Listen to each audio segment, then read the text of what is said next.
Advisor of Plan Indonesia, and I will be your Master of Ceremony that will guide you through today's event. Plan International, a global organization that has been championing children's rights and gender equality for decades. Plan has been on the ground in Indonesia since 1969.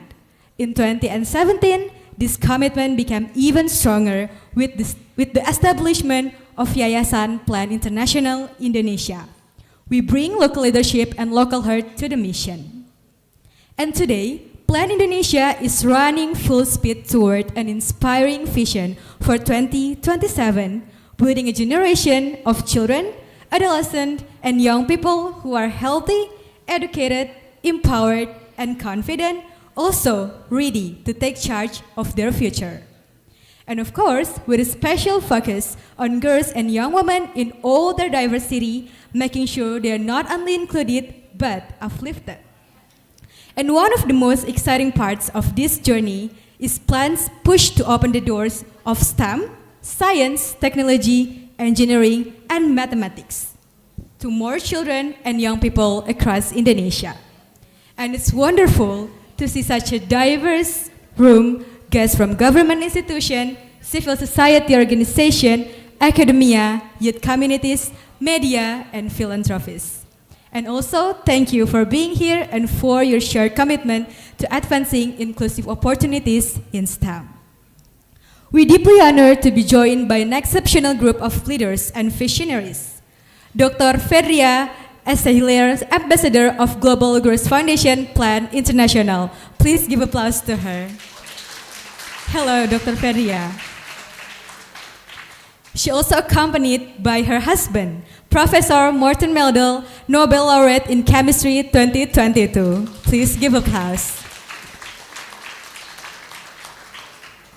We also have Professor Fasli Jalal, Rector of Yarsi University and also Chair of the Board of Yayasan Plan International Indonesia. We also have Professor Dr. Haji Jurnalis Udin PAK, the head of Pembina Yayasan Yarsi or founder Yarsi. And then Dr. Shanti Jurnalis SPA MKes, Ketua Pengurus Yayasan Yarsi. And the last, Profesor Dr. Ardi Findriartini, PhD, Direktur Strategi dan Sistem Pembelajaran Transformatif.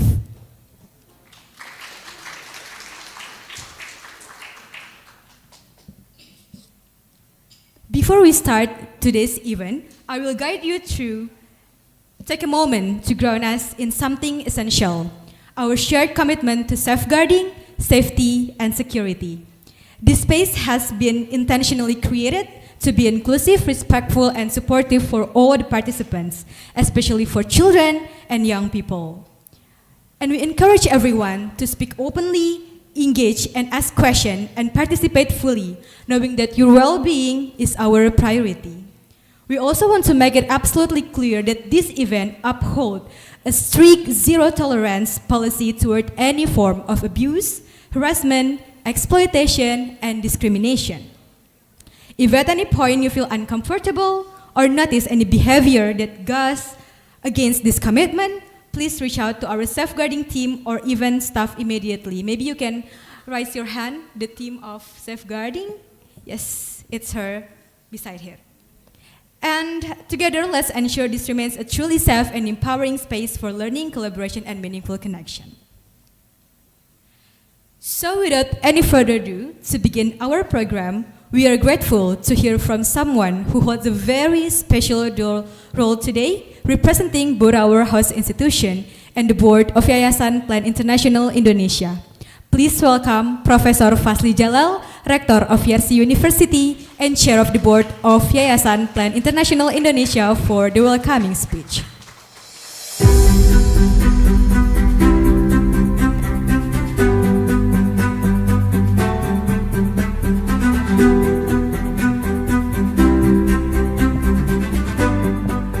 Bismillahirrahmanirrahim. Assalamualaikum warahmatullahi wabarakatuh. Our distinguished guests, Honorable Minister of Higher Education, Science and Technology, Republic of Indonesia, Professor Brian Wiliarto. He will be represented by the Director, Dr. Ardi. She will come soon with us. And then we also happy and honored to have respected Nobel laureate, esteemed speakers, parents, and also our young leaders and ladies and gentlemen, dear students and young innovators. Good afternoon and welcome to ERC University.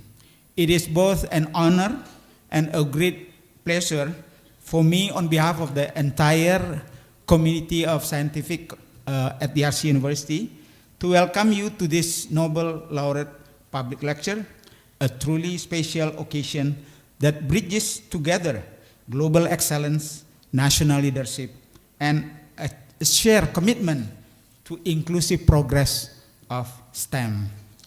Allow me first to extend our deepest appreciation to Plan Indonesia and to Ms. Dini Widyasuti for initiating and opening this important forum.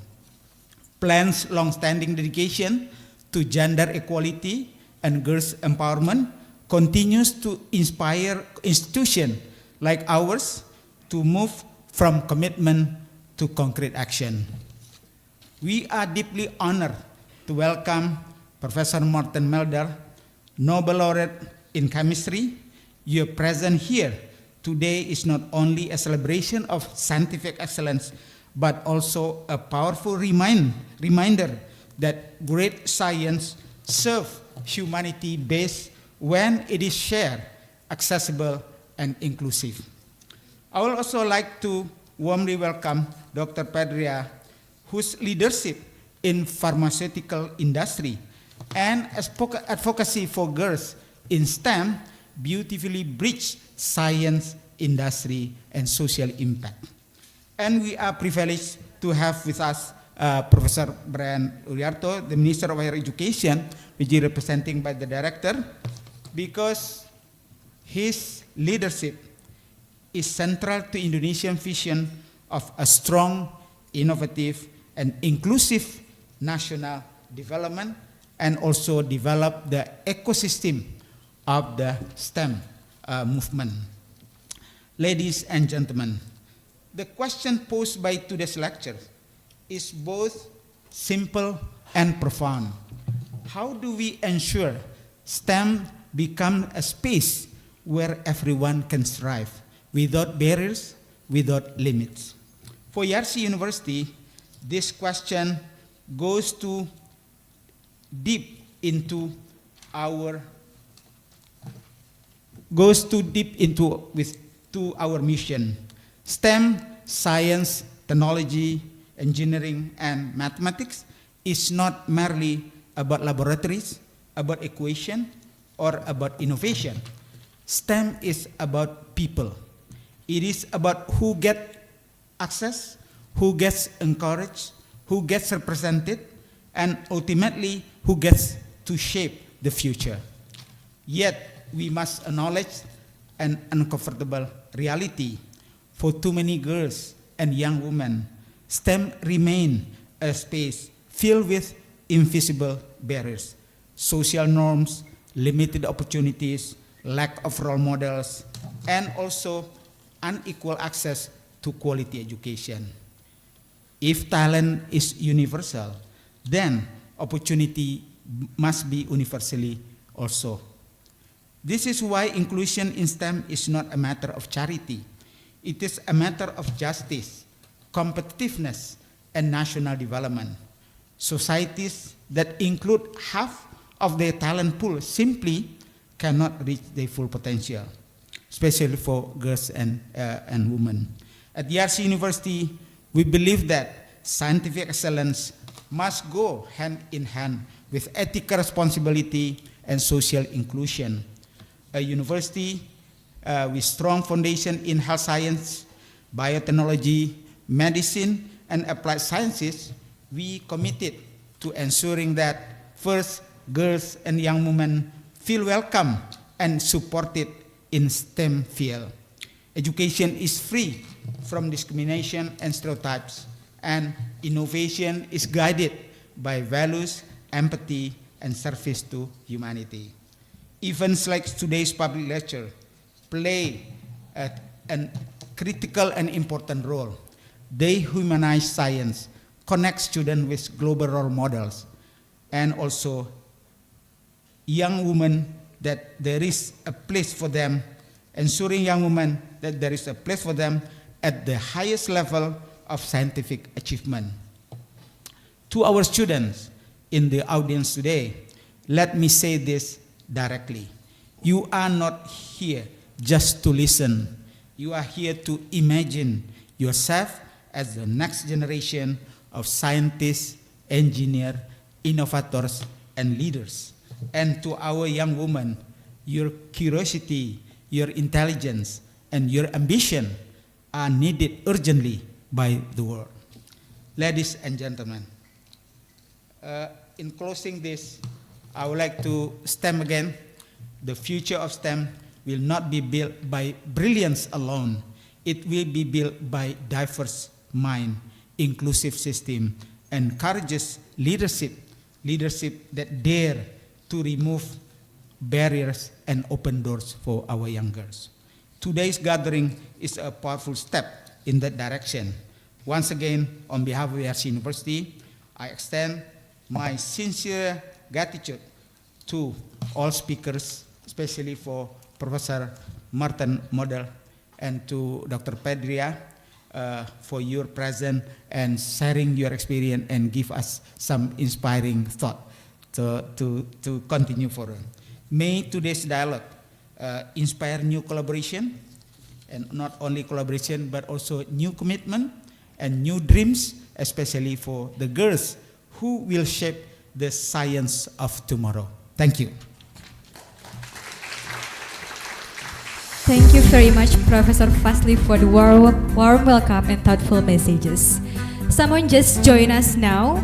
Please welcome Director of Strategy and Transformative Learning System from Minister of Higher Education, Science and Technology of the Republic of Indonesia, Professor Dr. Ardi Findriyanti, PhD. Please give applause to her.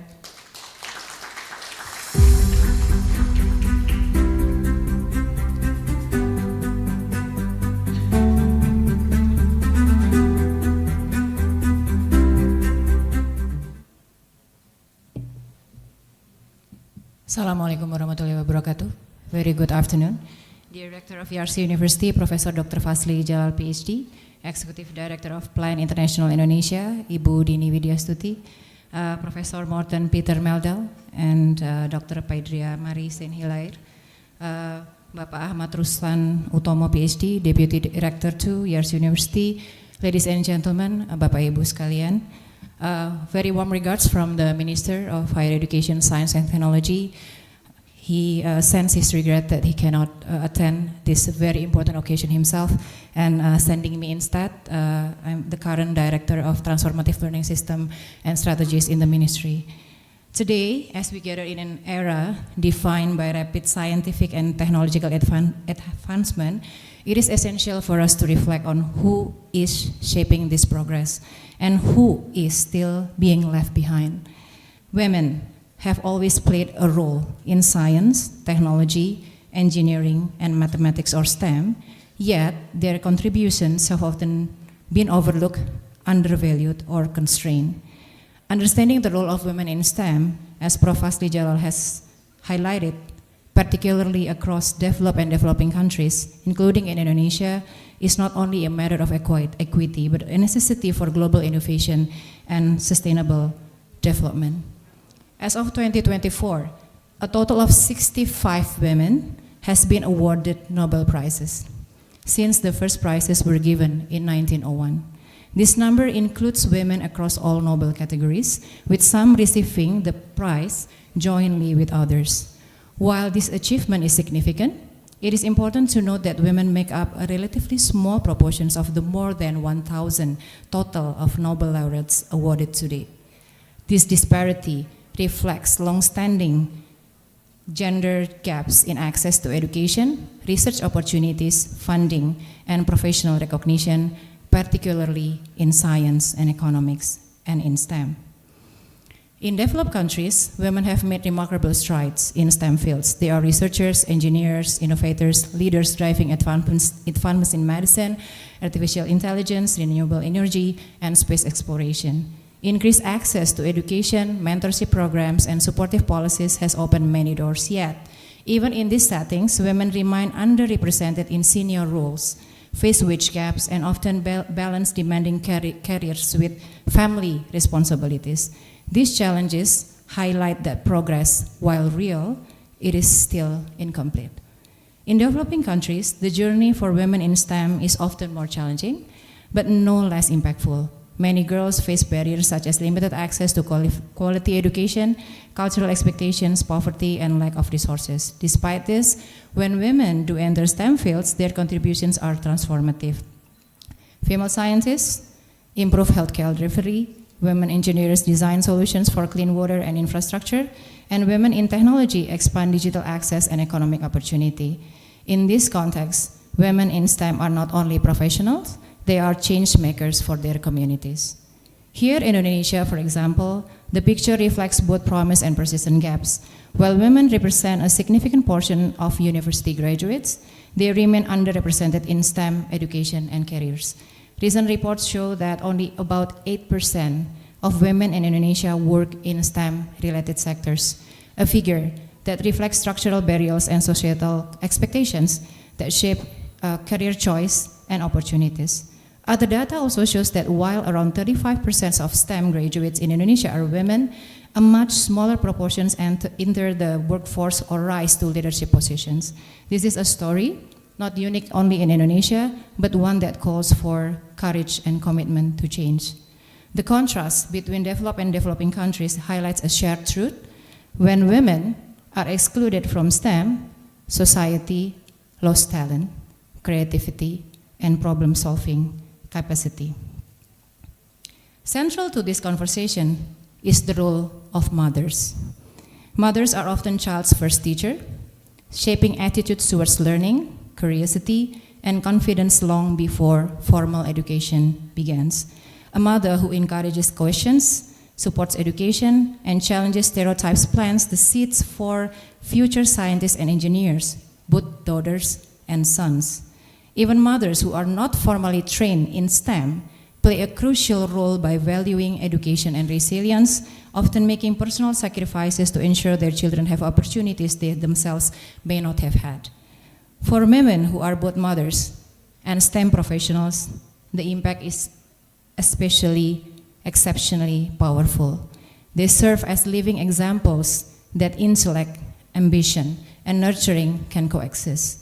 Their presence challenges outdated notions about gender roles and sends a clear message: women do not have to choose between contributing to science and caring for family.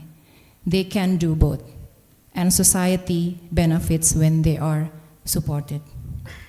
I should have said when we are supported, because I'm also mothers and STEM professionals. Moving forward, progress requires deliberate actions. Government must invest in inclusive education systems, and institutions must challenge biases and create supportive environments. Communities must encourage girls to be curious, confident, and ambitious. And globally, we must amplify the stories of women in STEM, not as exceptions, but as leaders.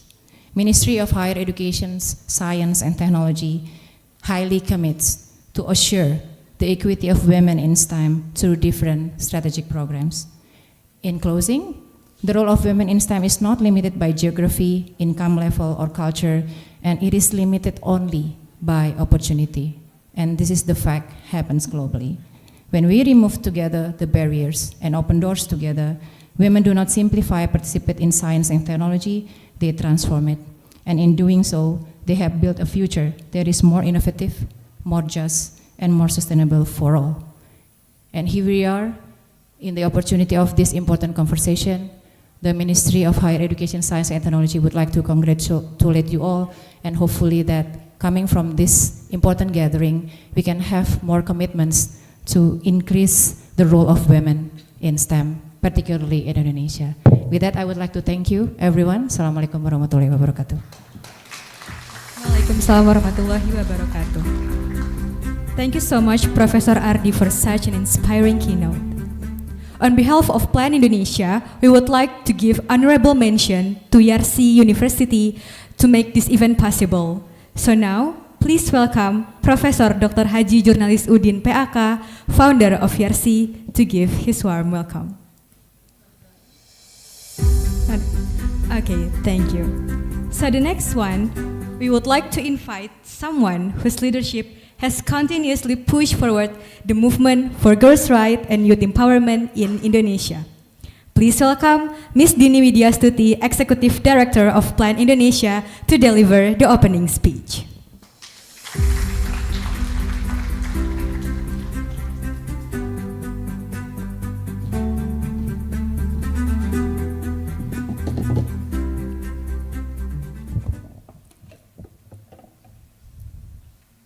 Assalamualaikum warahmatullahi wabarakatuh. Selamat sore, Ibu Bapak semua. Good afternoon. Please allow me to say this speech in English. First of all, warm welcome, even though outside is a bit cloudy, but I hope in this room we feel the warmth. And also I would like to, first of all, say thank you to Yarsi University. Terima kasih Pak Fasli, terima kasih juga pada pimpinan and the leaders of the Yayasan Yarsi for allowing us to have this important event here this afternoon. I would like also to appreciate the presence of Ibu Professor Dr. Adi Fidyantini, PhD. Thank you, Ibu, for being with us this afternoon. Professor Fasli Jalal, my boss, our board at Yayasan Plan International Indonesia, Professor Dr. Jurnalis Udin and Dr. Shanti Jurnalis, the leaders of Yayasan Yarsi, my colleagues, friends from the media, from civil society, but most of all, the students and young people, the future scientists who are here today with us. Can we give them a round of applause, please?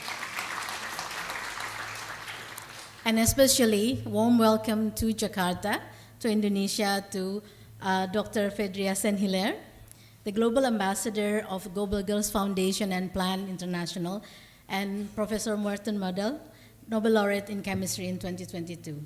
It's not often, you know, we introduce a lady expert and her husband. So this is very special. Friends and young people, Ibu dan Bapak, ladies and gentlemen, let me tell you a story while we started all this and we talk about STEM and then participations of girls, especially in STEM. A few years ago, in a Girls Takeover campaign in Plan Indonesia, this is something that, a campaign we do every year to commemorate the International Day of the Girls in October. Every year in October, we have this campaign. There's a student who take over my position as Executive Director of Plan Indonesia. She was in her first year of high school. She said what she is really interested in was science. So she wanted to be a scientist, but her parents, Ibu mentioned about parents, about mothers in particular, and her teacher discouraged her from taking science as a major.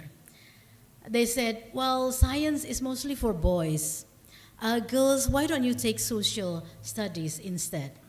So that's what she did.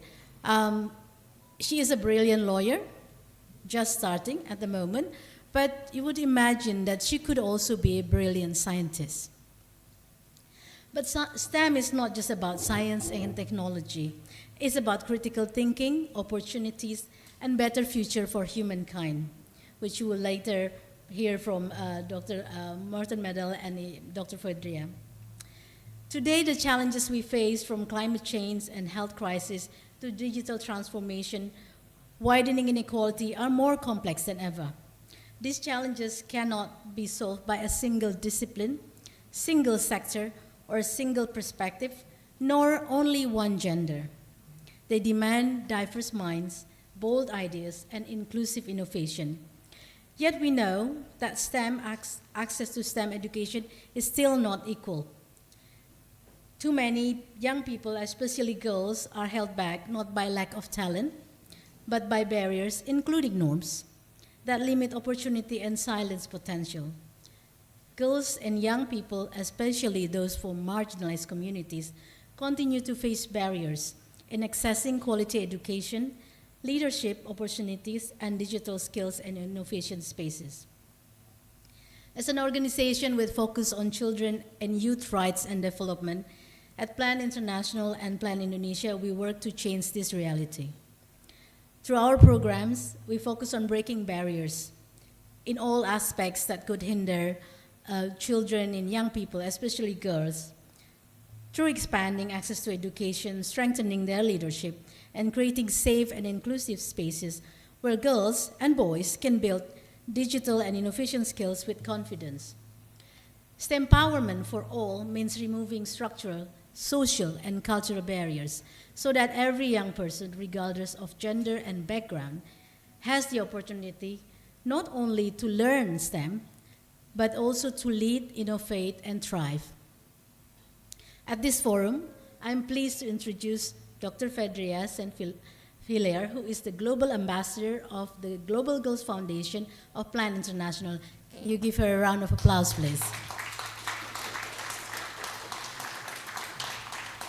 The Global Girls Foundation mobilized influence, funding, and strategic partnership to support Plan International's programs for girls and young women. In her role, Dr. Saint-Hilaire will serve in an external-facing role, representing Plan in global forums, advocating for girls' leadership. We will hear from her directly later. With more than 25 years of experience across the pharmaceutical, biotech, venture investment, and nonprofit sectors, if you look at her CV, it's very long list and all aspects. You also mentioned you like art and also sports and everything. So she is really a role model that all girls here and also boys, young people, essentially can get an example. Dr. Fedria, welcome to Indonesia and Jakarta. We feel honored to host one of your first public engagement as the Global Ambassador of the Global Girls Foundation. By inviting Dr. Fedria, we have a bonus, an honorary speaker, Professor Merton Meldal. Please give him a round of applause. The Nobel Laureate for Chemistry 2022. Professor Meldal's groundbreaking work in click chemistry, any of you know what it is? I don't. But anyway, it's very important and has transformed the way scientists approach problem solving in medicine, materialistic science, and beyond. Together, with these two distinguished leaders and all of us, we share a bold ambition to improve the lives of 200 million girls over the next 5 years, with a focus on girls in leadership, girls in crisis, and girls driving innovation. By aligning resources, expertise, and global networks, this partnership allows us to scale impact, strengthen advocacy, and ensure that girls are not only protected, but empowered to lead change. Today's public lecture has a clear purpose. We would like to inspire young people, especially girls, to see a future for themselves in STEM, and to believe that their ideas, talents, and leadership matter. We hope this public lecture could also strengthen collaboration across sectors, bringing together government, academia, private sector, civil society, media, and especially, of course, the young people themselves. And most importantly, this is not a one-off conversation. It is part of a long-term collaboration and commitment to breaking barriers, building futures, and ensuring STEM works for all. Only by opening doors, challenging exclusion, and empowering young people can we build futures that are resilient, just, sustainable, where innovation serves everyone and no one is left behind. Thank you very much. Assalamualaikum warahmatullahi wabarakatuh.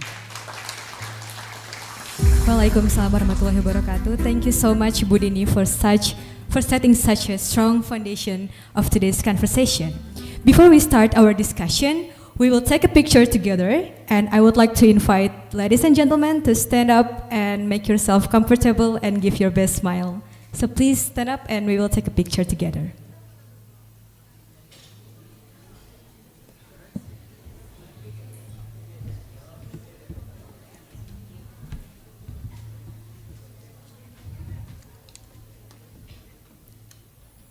All right.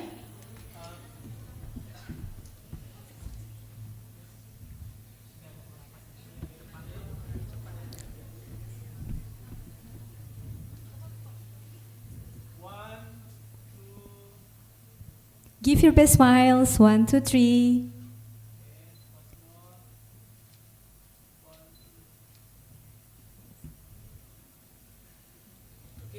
All right. Thank you so much. Now we will move into our main public lecture and dialogue session. And to guide this discussion, I am pleased to hand the session over to our moderator, Dr. Ahmad Rusdan, HU Deputy Rector 2 of YRC University. Dr. Ahmad, the floor is yours.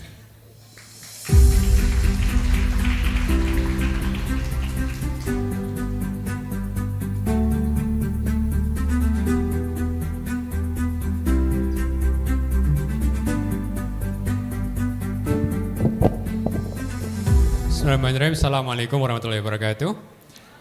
Welcome everybody for very interesting talks. They will be delivered by two important figures. So let's make a contract first. Committee, we're going to talk for the entire session for how long? 1 hour? Is that right?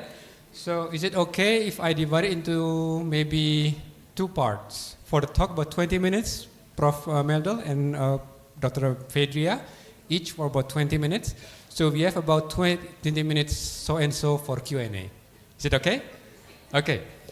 So without further ado, I would like to invite, I guess ladies first perhaps, Dr. Fedria. Oh, you first. Because of the historic period. Okay, all right. So I don't think I should introduce Prof. Meldal. I myself is a graduate in chemistry, but I'm a very bad chemist, Prof. But definitely we're going to learn a lot. And make sure you pay attention in the QA. If nobody asks question, Prof. Meldal is going to ask you a question. Okay, there'll be a quiz afterwards. So make sure you really listen and experience the logic of how he actually got a medal in Nobel Prize, yeah? And apparently I just talked to him earlier. He's not going to give up his medal for Trump in exchange for Greenland. So, so that means if you want to get the medal of a Nobel, it has to be earned. It's not given, okay? Is it okay? Okay. So don't worry, the time 20 minutes is not starting yet, okay? It's going to start when he first, for his first words. And I'm going to ask actually at the end whether Prof. Meldal actually have a dream to be a Nobel Prize winner, you know? Is it part of his dream? We'll find out afterwards. Is it okay? Okay, it's ready.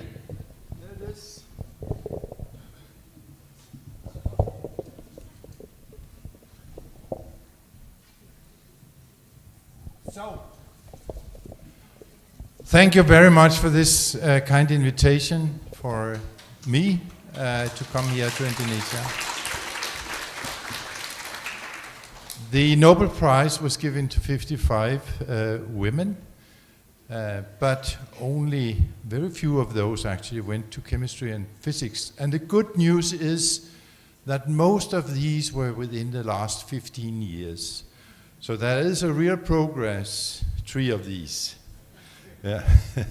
Were within this, and here is one of them, Caroline Bertozzi, with whom I shared the Nobel Prize in Chemistry in 2022.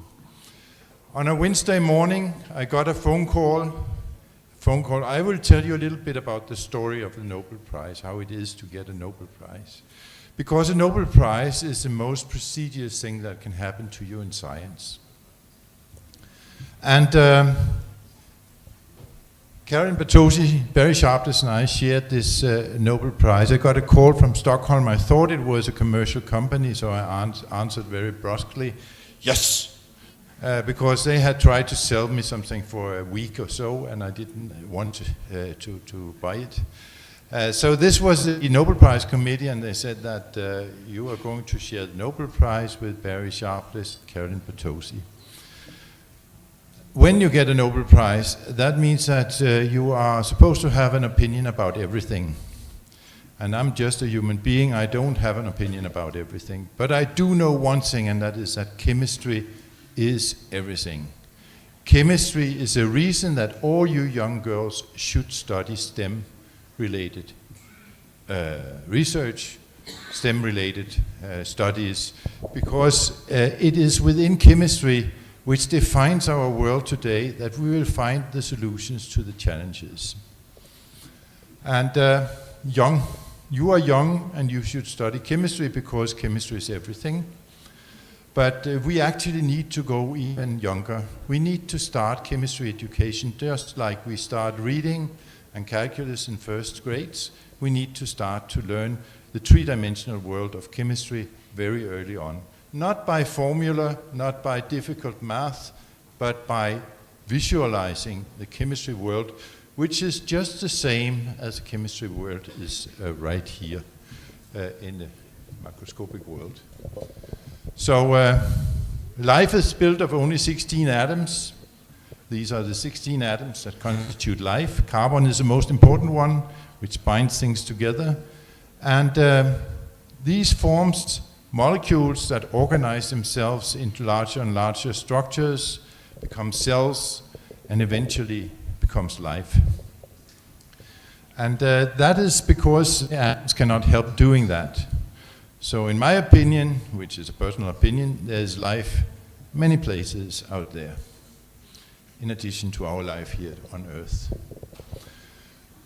The most important features for technical studies is recognition, transformation, it's molecular signaling, transport, and replication. These are the defining things that define our life, that is the basis for medicine, that is the basis for understanding physiology.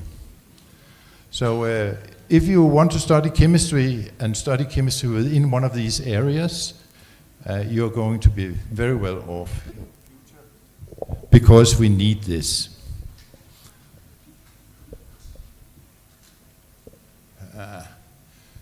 This was full of animations. For some reasons it's completely flat here, I don't know why.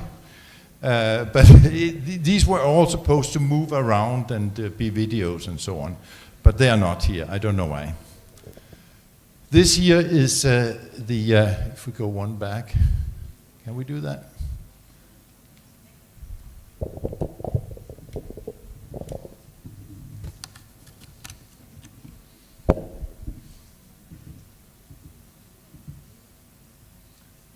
I would like you to go one back. The other way, go back, because I'm not controlling this. I don't know what is happening. This is not from my computer. Can you go back, please?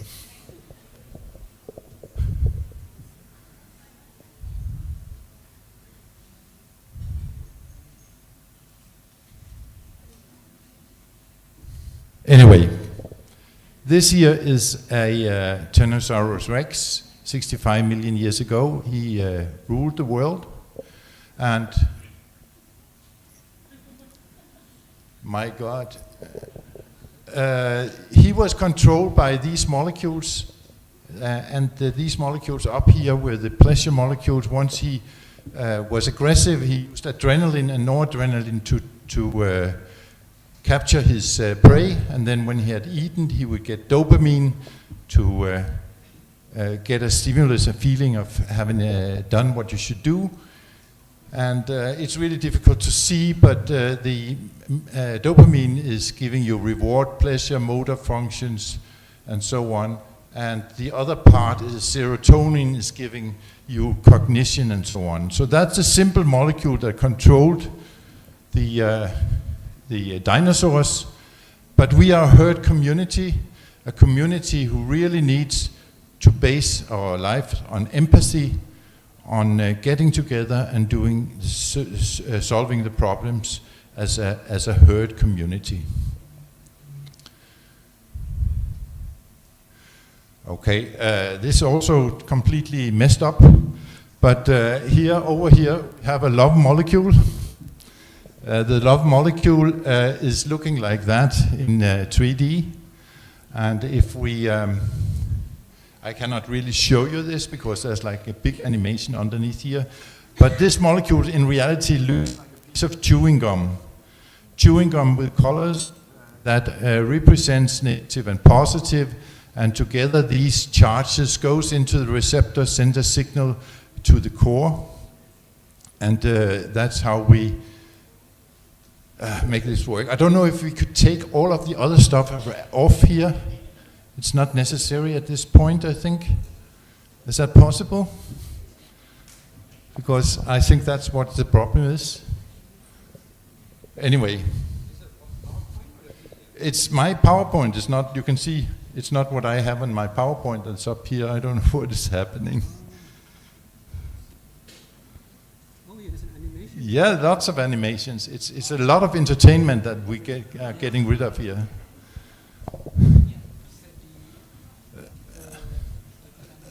It's not that one which is up here. Okay. I just realized that this is not your PDF. This is not it at all, actually. Okay. Yes. Jadi yang ini harus nyambung situ, Mas. Also for Fidra's talk, it's important that we can just make this come up here.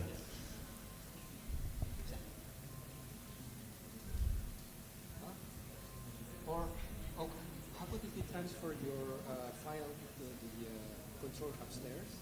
Kalau misalnya ini file. Nah, I think time is running, so let's. Bisa nggak? Why can't this not go up here?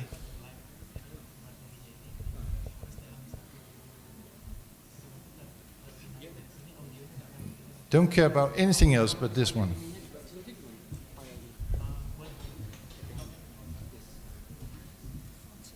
Yeah, okay. We'll just continue with this if it's difficult. Okay. But this is very, very important. Do you mind if I take out your flash disk? This is not a flash disk. This is for this one Oh, to change okay. Oh, here. your file's in here. I see. Oh, you take the laptop outside? Okay. Is it okay to take the laptop over there? Yeah. Okay. Sorry for my laptop. I think it's very important animation. Because it's the audio. If you have, din er open, so just look here. If we go escape here, there's two open files in PowerPoint here. The other one is that one, is Fidra's. So next one, after this one, put that one up. Okay. Yeah? Okay. Yes? Yes. And The video in this PowerPoint, yes? the what? The video. The videos in there, yeah. Okay. Okay. Thank you. Oh, one more thing. I'm using this one, so you need to actually change when I do like that. Okay. Just next. Yeah, okay. Yes. But you also need to go down when I say down. Okay. You know, yeah.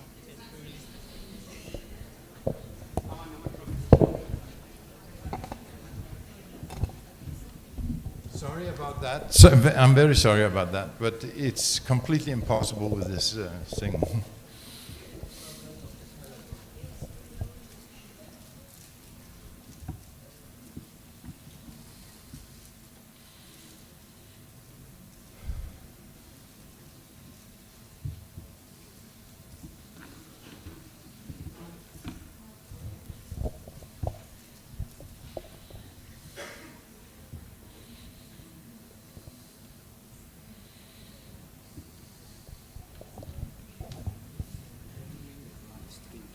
Yes. It turns out that we could put it here. We worried that all this would be captured. So Yes. that's why we have this trouble. But now when we have the copy upstairs, we should Yeah. because it's really it's animation. Yeah, it's What just is this? You know, why the image are like nothing worked. Yeah. But I told them last night, and I told them that this was not the presentation. It was a PDF. You cannot use it. yeah. There we go. So this here is the T-Rex.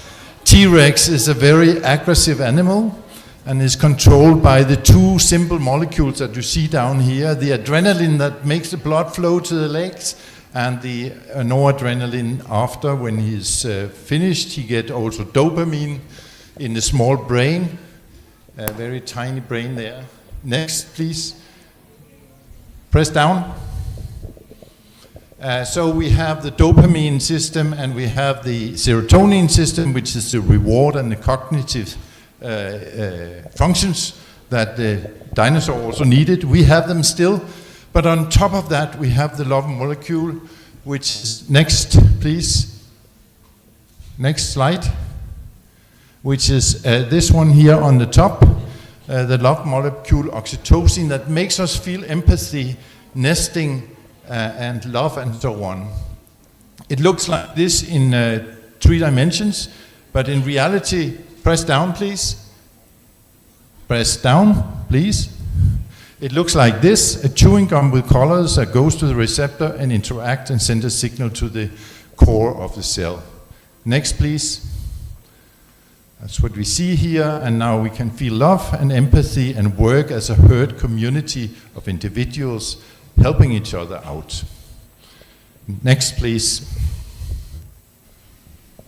So when we are born, we have no perception of words, of language. We have no way to learn immediately, except for our eyes that are capturing images all the time. So young people are extremely good at storing images. We are ruining this with our education in a very significant way, because our education is usually rule-based and not visual. So in my opinion, we should take chemistry, which is a three-dimensional world, and transform that three-dimensional world into videos that can be used globally to teach children from first grade about this wonderful chemistry world that we are all built from. Next slide, please. So here is a suggestion for a chemistry model building set that even children can use, which is like Lego, but it behaves exactly like real molecules. There are small magnets in the hydrogen bonding systems. There's barriers for rotation around sigma and double bonds, and so on. That would give them a real impression of how molecules behave. Next, please. So we should teach them from first grade, showing them videos and having an AI. Press down, please. That when we call this, AI ask us what it is, and we can just answer with the week of the year and what we want here, and you get 10 minutes of videos for second grade in third lecture. And please press down. Please press down. We get delivered this video material, and this system is unique because it can be used globally and translated very easily to any kind of language, from Swahili to Chinese to Danish. Next slide, please. Yes. So I got my inspiration from my grandparents' farm. This is a forest, and I was wondering, how do these trees communicate with each other? How do the insects know which flowers to go to, and so on? And all of that is, of course, chemistry. I didn't know at the time, but I got a lot of inspiration from this to study actually nature and what nature is all about. More importantly, when I was a little bit older, next slide please, next. Yeah, I got this fantastic activity of fireworks. Fireworks is chemistry at its best, because there you are taking very reactive substances and mixing them up together and getting all sorts of exciting visual colors. And this is what I did when I was 15 to 16 years old, until I had an explosion in the garden of my parents, and we had a huge hole in the lawn. And then it was over with making fireworks in the basement. But I think that you as young people should focus not only on the bottom here, on the factual knowledge, but also on these more soft values. Like intuition, the gut feeling is very important in science. And your ability to imagine and visualize, extremely important to understand how the electrons are moving and what is happening. Can you associate the knowledge and your observations? Creativity, courage to tell your peers and your PIs that they are wrong and that you have a better idea, and then follow that idea. I think that is very important. So next. The road to success in science is never straight. It goes up and down, and you can be sure that you will fail the first time, in particular when your PI, like me, has designed this project behind an office table, and you give it to the young people, they will fail. So then you, as a young person, has to have stamina, rise up again, try again, do it a little bit differently, and see if you can actually achieve something. And in the process, you should be very open-eyed for any kind of strange observations, because it's in the strange observations that you find the novelty. All the great discoveries came around by serendipity, not because we designed something more very intelligent, but because we were looking at the experiments and seeing the unexpected. So if you do that, and you use the time optimally, and do what is interesting, capable of jumping out of your comfort zone, you will eventually achieve a lot of success, and you may even change fields in the process, and you will study all your life. Next slide, please. So serendipity is a prerequisite for great science and discovery. The unexpected observation in a real experiment is very important. Not fitting into our current understanding, meaning that this is not something that we expect. This is where the great discovery is.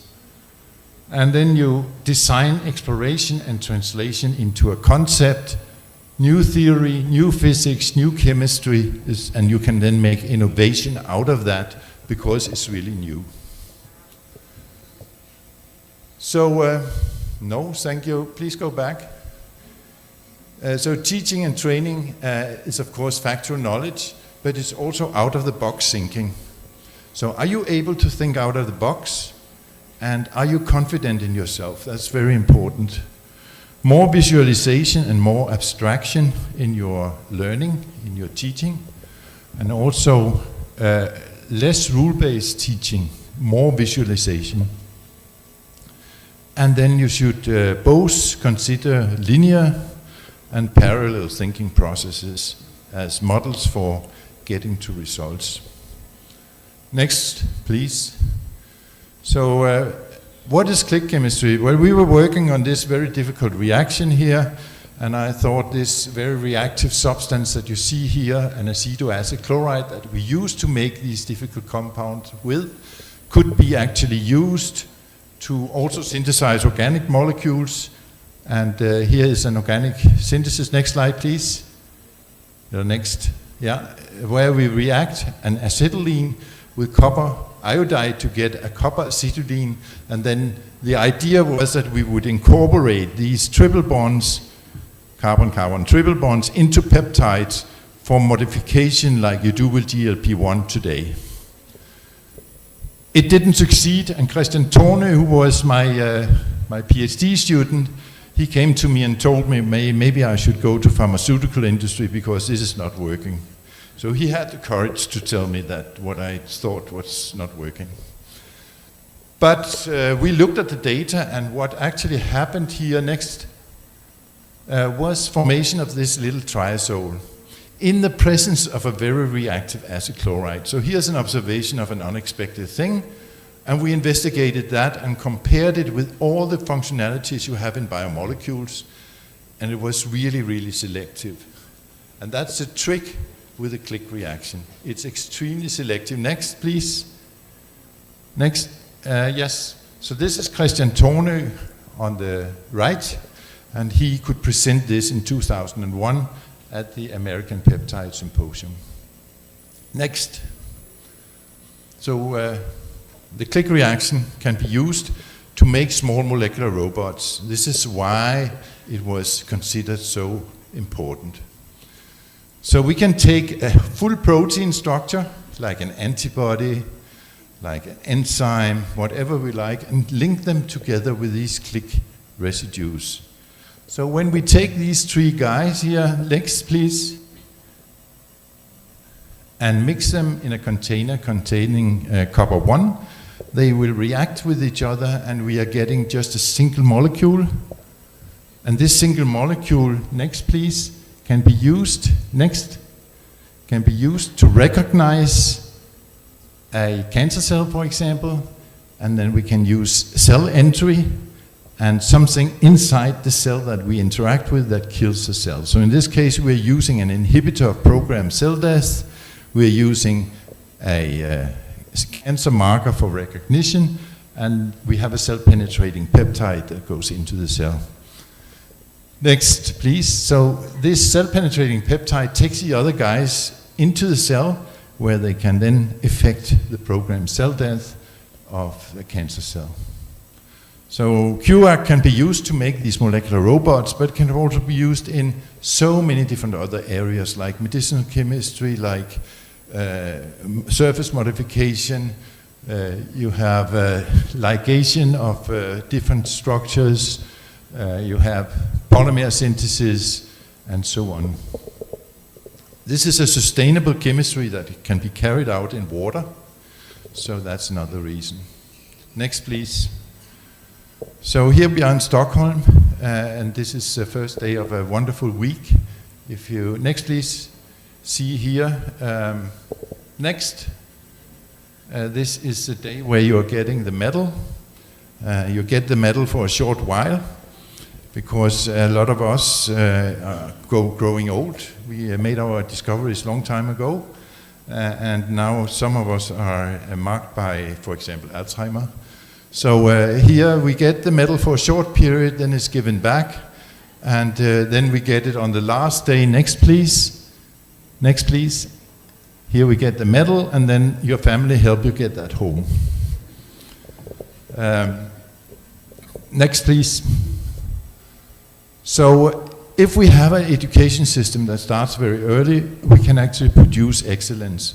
Most importantly, excellence is extremely dependent on the freedom. Freedom not only for the person who is excellent, but all the group members as well. So making excellence is, again, a group effort. Freedom of thoughts, driven by curiosity. You dream of it, you do it, you get co-workers that are independent, and so on. Freedom is a key word in all research. Next, please.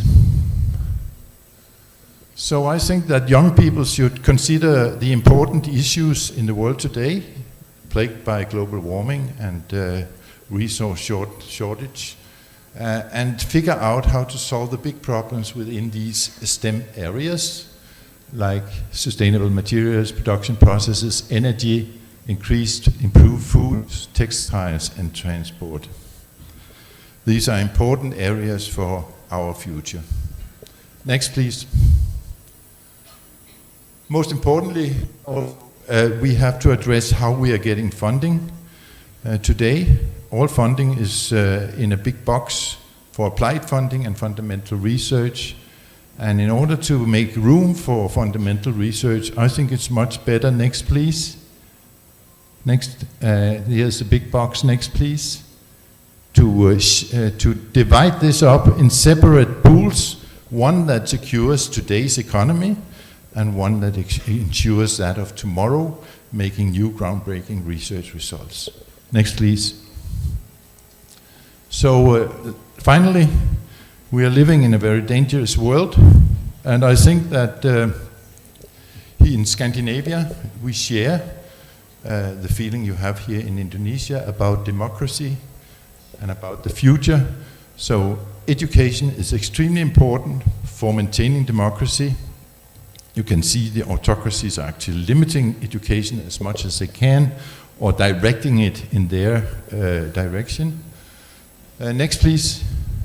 Because we have this autocratic trend with a world that is ruled by narcissists engaging in senseless wars, community in crisis with no empathy. You see that every day on the news today. And then we have the global warming, which is a huge problem with ice melting and so on. And that creates anxiety in people, and that's why they are choosing the autocracy approach. I think it's not a good approach to the solution.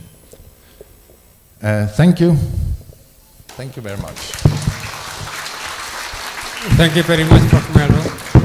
So what I would like to do, we're going to listen to Dr. Fedria first, yes, and then we're going to have a Q&A at the end.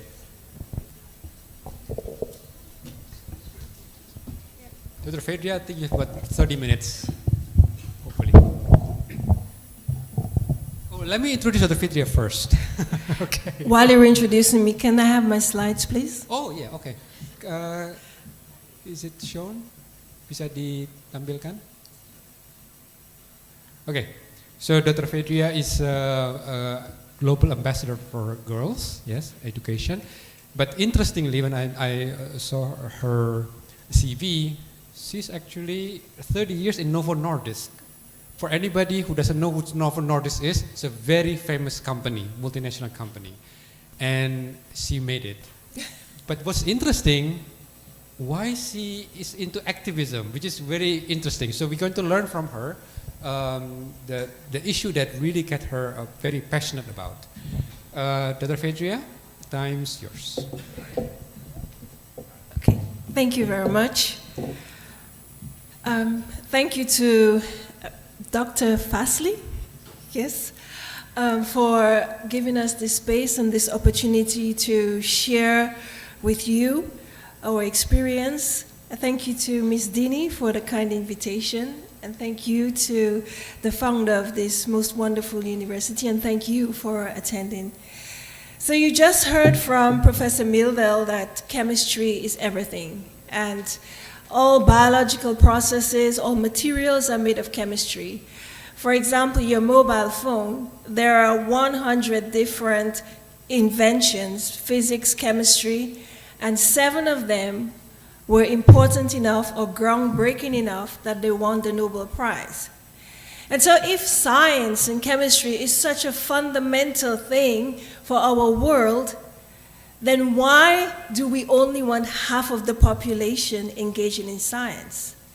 This is something that has occupied me for the last, well, since I was born, and I strongly advocate for more women and girls in STEM subjects because we have a different way of thinking, and if you want to have the most excellent science, if you want to have the most excellent solution, then you need to have different perspectives.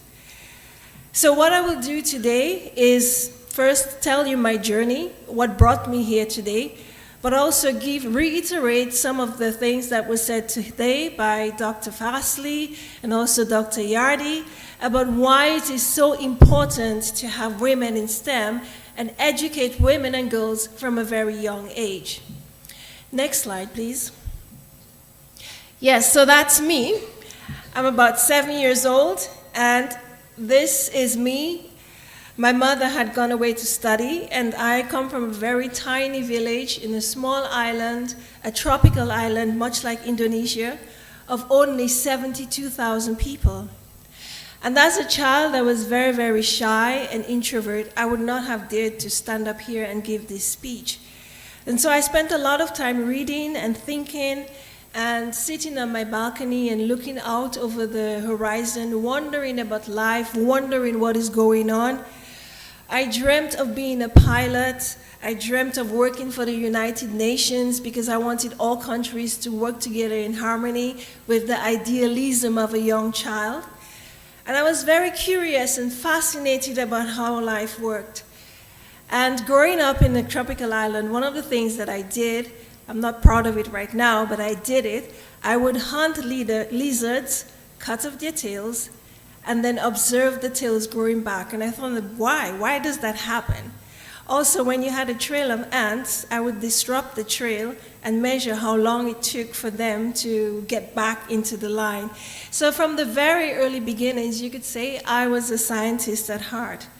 And luckily for me, both my parents, my mother and my father, supported this curiosity in me. And one of the things that they taught me that stuck with me is that my father would always say, I'm not rich, I don't have money to leave you, but you need to get an education because your education is the way of making your life. And they also said that I could do anything that I wanted to, even if I were a girl. So I had a lot of support from my parents. I went to an all-girls Catholic high school, and I was streamed into the science track because I was quite smart. And for physics and math, our classes were together with the boys from the all-boys high school. And that is where I began to believe the lie. The boys would say, girls cannot do physics, girls cannot do math. So instead of me using math, becoming a pilot, becoming an engineer, I believed that I could not do physics. And I shifted more towards chemistry and the biological sciences. And that brought me to study in the United States. So here you see a picture of me in the yellow glasses. And I studied chemistry. And I was one of the first science PhDs from my country. And the only reason I was able to get a PhD was because there were people who believed in me. And they believed in me to the extent that they were willing to finance my study. So they actually sponsored me and paid for me to study. Otherwise, I would not have been able to do it. My family would not have been able to do it. So during my time at the United States, I advocated a lot for women in chemistry. And I worked with young girls in high school to encourage them to choose careers in STEM. So that has always been a long-term passion for me, because I felt that I was very lucky and very fortunate to be able to pursue the interests that I had. Then I moved over the Atlantic Ocean and came to Carlsberg, where I worked in basic research. And later I worked at Novo Nordisk, as mentioned, and I became a director. And my team and we were able to support the manufacture of one of the first oral drugs for diabetes. So instead of injecting, you can take it as a pill, which was actually groundbreaking. However, there are moments in your life when things happen that you didn't plan, and these are turning points. And when you really lean into them, they bring you closer to your purpose and closer to what you were meant to be.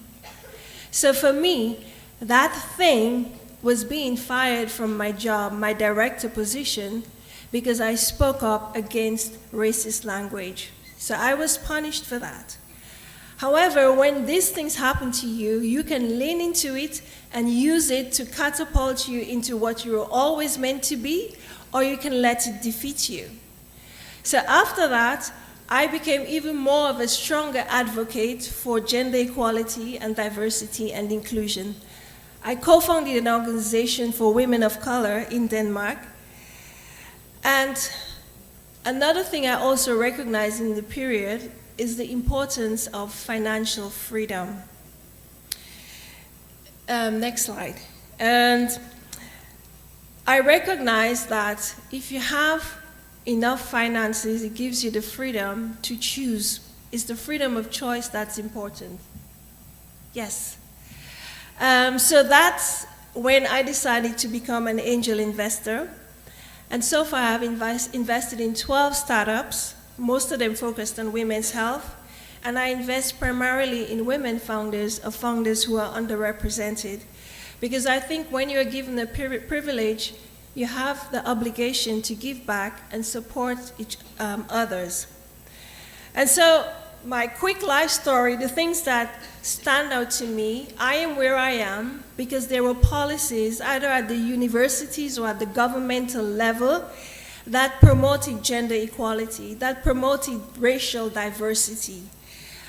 I received sponsorship and financial support for my education. I had a supportive community around me, people who would tell me that I am good at what I do, because our mind needs this positive reinforcement. There were people who opened doors for me, and at the bottom of it all, at the base of it all, is my belief that I can learn new things and I can reinvent myself. And that is something all of us need to tap into. So today I'm very proud to be an ambassador for the Global Girls Foundation and Plan International, and to continue to advocate for women in STEM, because there is still a very great need. Now, in the next slides, being a scientist at heart, even if I don't work in the lab anymore, there's quite a lot of statistics. A lot of it has been said before, so I will go quickly with it. Bear with me. So on the next slide, if you click twice, yes? So this is the percentage of women in STEM. We heard that there are not enough women in STEM, but you can see that the higher up you go, the fewer women there are. And this is the global average for women working in female researchers in Asia. And Indonesia is doing pretty well. But as mentioned earlier, the question is, where do you find these women working in the STEM field? And as far as I can understand, it's in the low-paying jobs, and it's not necessarily in the areas of leadership where you make decisions. Next slide, please. And if we look at academia, this is data from Denmark. Professor Mildal mentioned that there are actually just as many males and females getting a PhD degree. It's probably very similar in Indonesia, but look, as the seniority increases, when you get to the professor level, the men outnumber the women 2 to 3. 3 to 1. Next slide, please. And again, all STEM fields are not equal. There are some of those, like in biological sciences, you see that there are more professors. But then if you look at the physical sciences and engineering and chemistry, there are still not enough women in those fields. And these are the fields of the future. Next slide, please. And when I talk about the fields of the future and the skills, it is no longer necessary to have a lot of knowledge. Of course, you need to have your expertise, but what we really need to focus on is STEM skills, cognitive skills, information processing, problem solving, and critical thinking skills. Being able to analyze and connect the dots from one area with the other. This is when you get innovation. This is when you can create new things. Next slide, please. We hear a lot about AI. AI is everywhere. It's unavoidable. There's generative AI. But when I was at Davos last week, I also learned for the first time about causal AI, where you can actually develop models and machines that do not need to be trained. So they're becoming more and more human-like.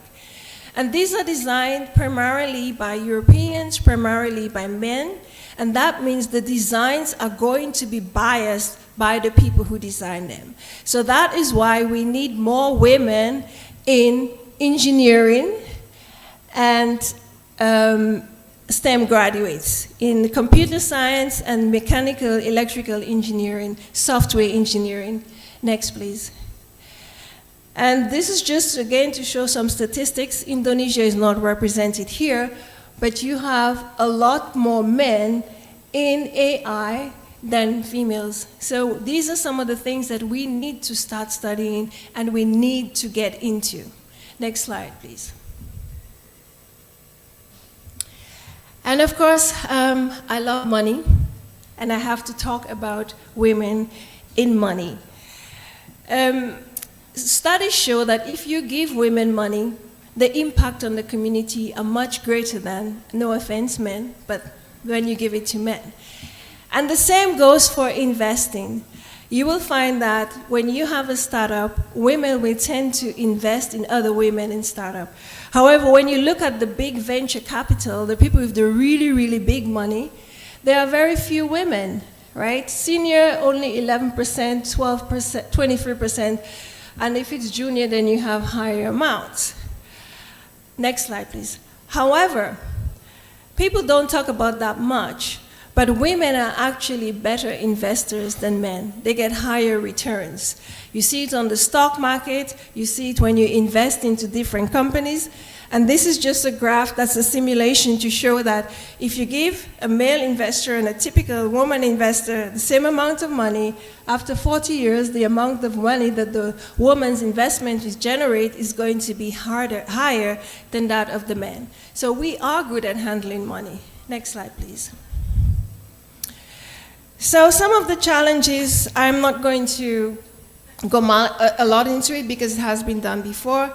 Next slide, next click. So we've talked about the workplace harassment. Especially if you are in research, women and men are given funds in a biased way. So if you're a female researcher, you're most likely not going to get as much funds as if you're a male researcher.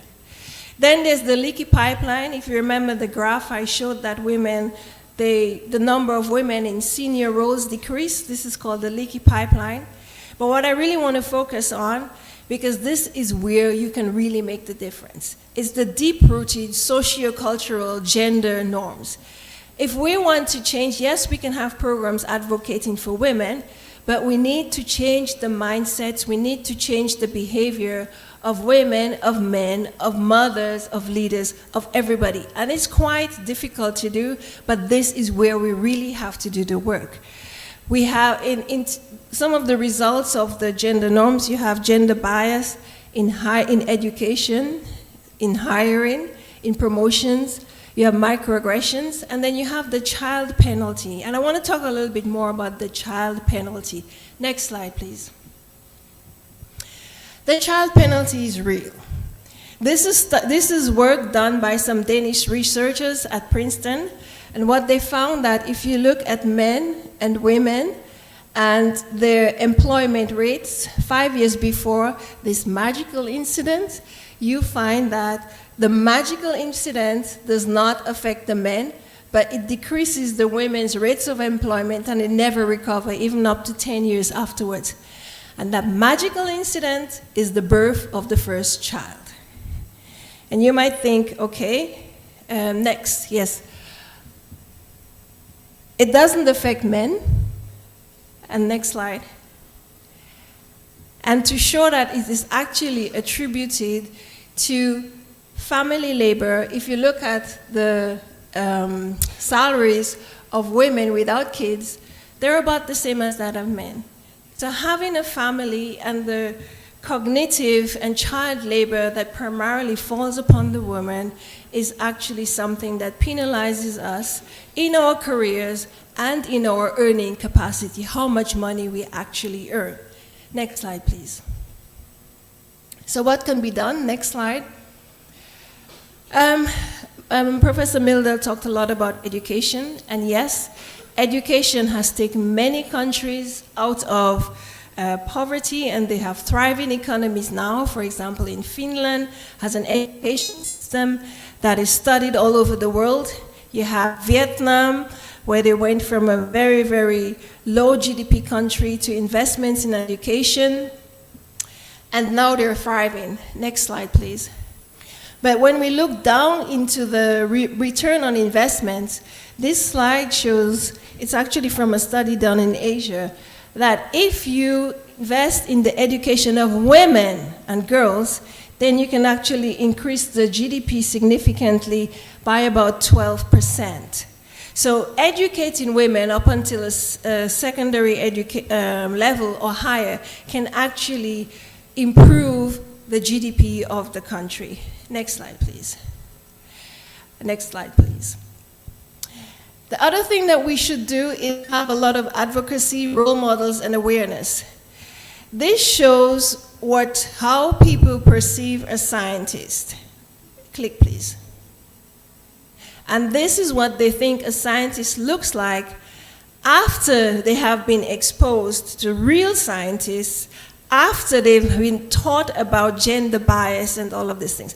So this is just to show that if we have the right interventions, if we create awareness, we can actually change people's perceptions.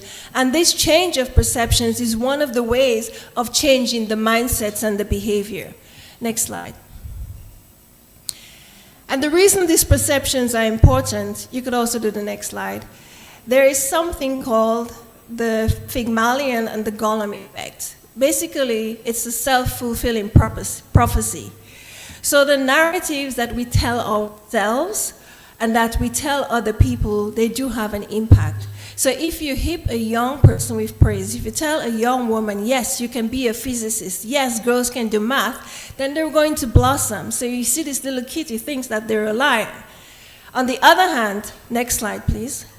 If you tell people negative things, if you say that you cannot do science, you're going to fail, you're not good enough, then we will start believing it ourselves. And we will never be good. So we have to be very careful about what we say because words matter. Next slide. And finally, you need to have governmental policies. And these policies do not have to be forever. They are to nudge behavior and mindset. And to give you an example, in this graph, it's from European countries, and you can see the number of women on boards. If a country has laws that give quotas, then you have about 40% of women on boards. If they have soft quotas or aspirations, as they call it, then it's about 30%. But if there are no quotas at all, then only about 80% of the women on boards are, only 80% of the boards would have women on them. So laws and quotas can nudge and change the behaviors that we'd like to see. And you can see there's similar experience in parent leave. If you look at countries like Iceland and even now Denmark, some of the parent leave is earmarked for men. And the reason I mentioned parent leave is because I showed earlier there's a child penalty and it impacts women. So if we can have more equitable parent leave, then that can help women. And that would mean we would need to have more support for family care. And then we would need to also have higher pay because many of the professions, like the biological ones, nursing, where you have a high number of women, the salaries are lower than that of men. Jobs with a lot of men in them. So these are some of the things that we can do to make a change and promote gender equality. Next slide, please. Of course, we have to point to ourselves, and there are things that we can do ourselves. And one of the things that I learned, and that I also advocate, is that we have to be bold.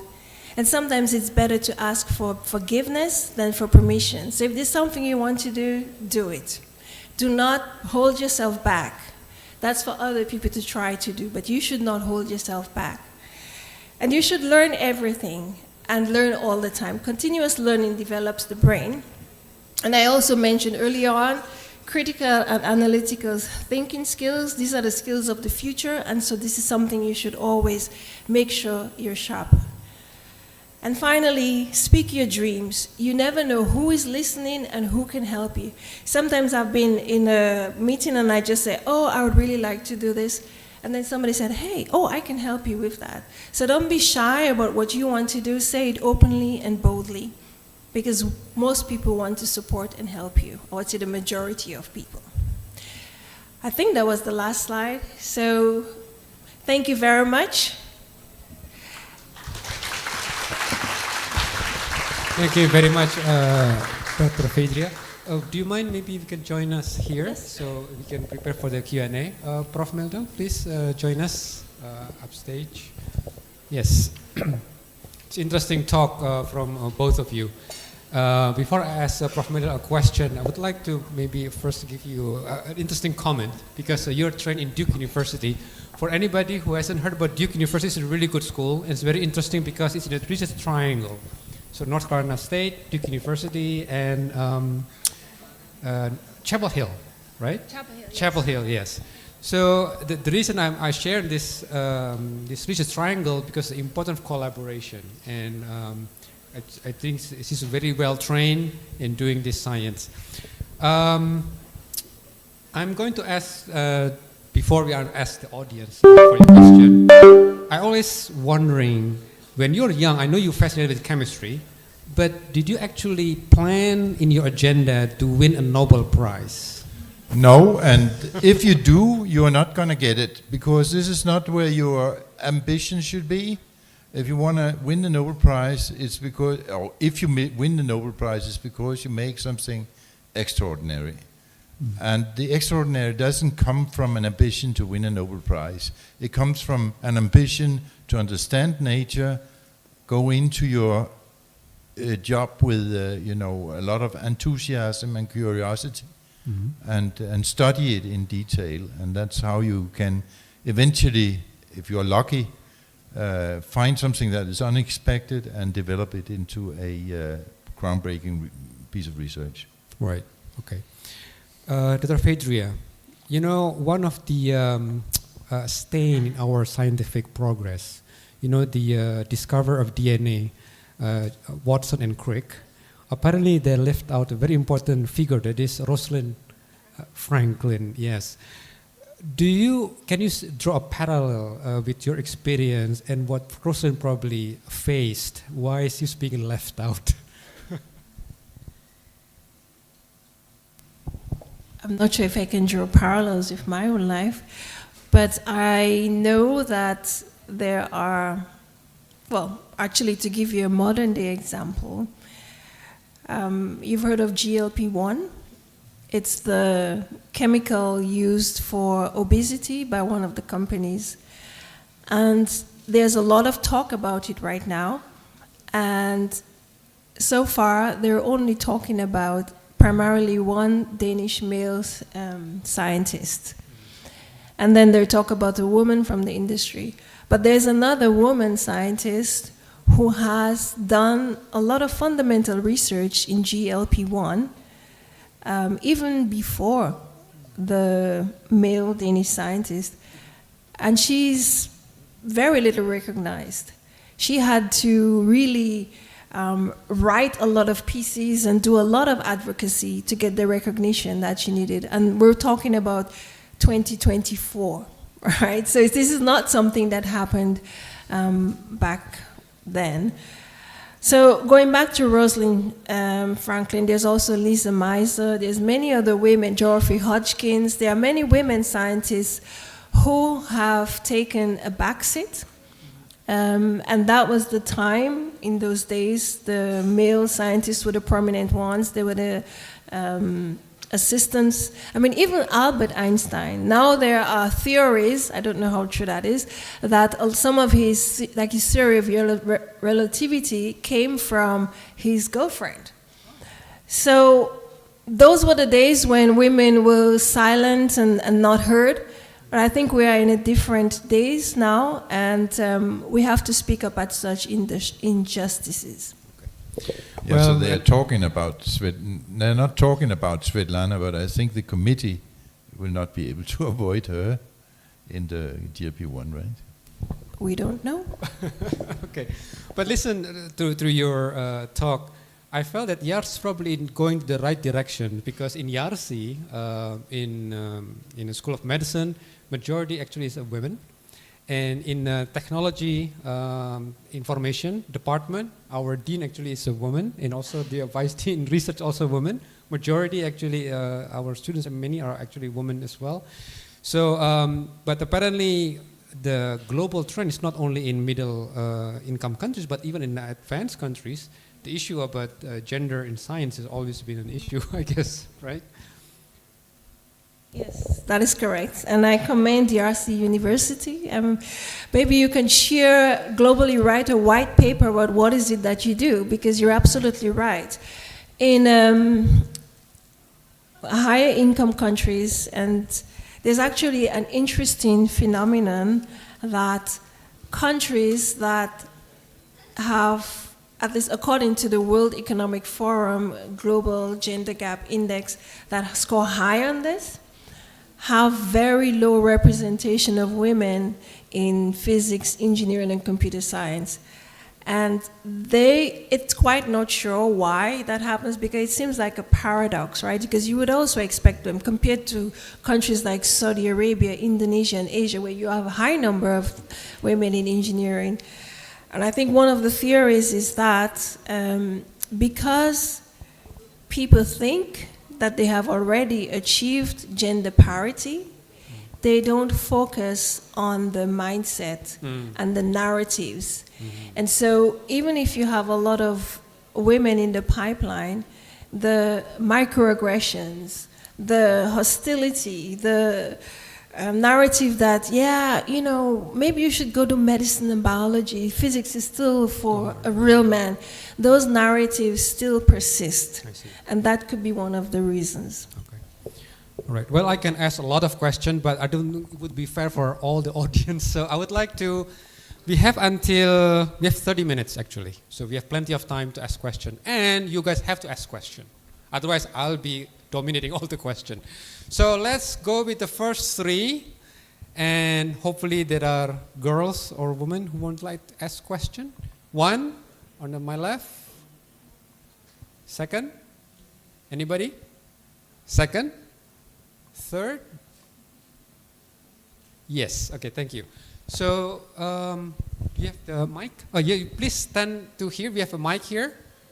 Please state your name and where you come from, if you don't mind. Yes.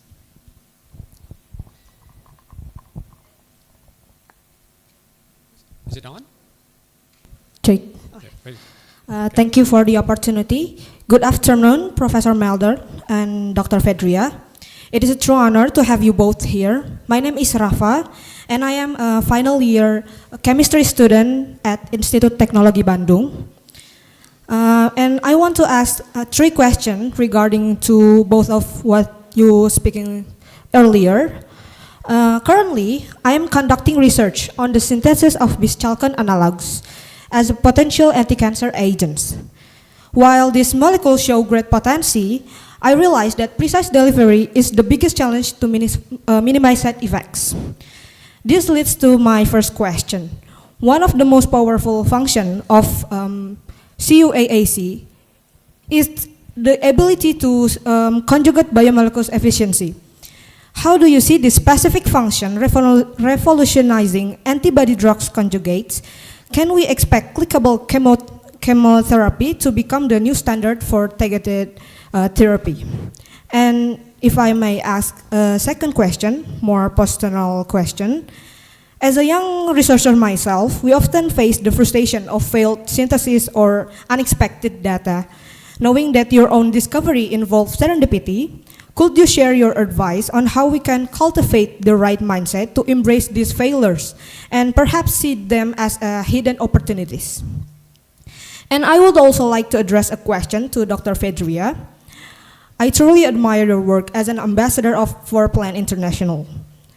As a young scientist in a developing country, how can we ensure that our research does not just stay in the lab, but truly serve as a tool for social impact and equality for those who need it the most? Thank you very much for your time and inspiration. Thank you. I think you can address, yes, the question first.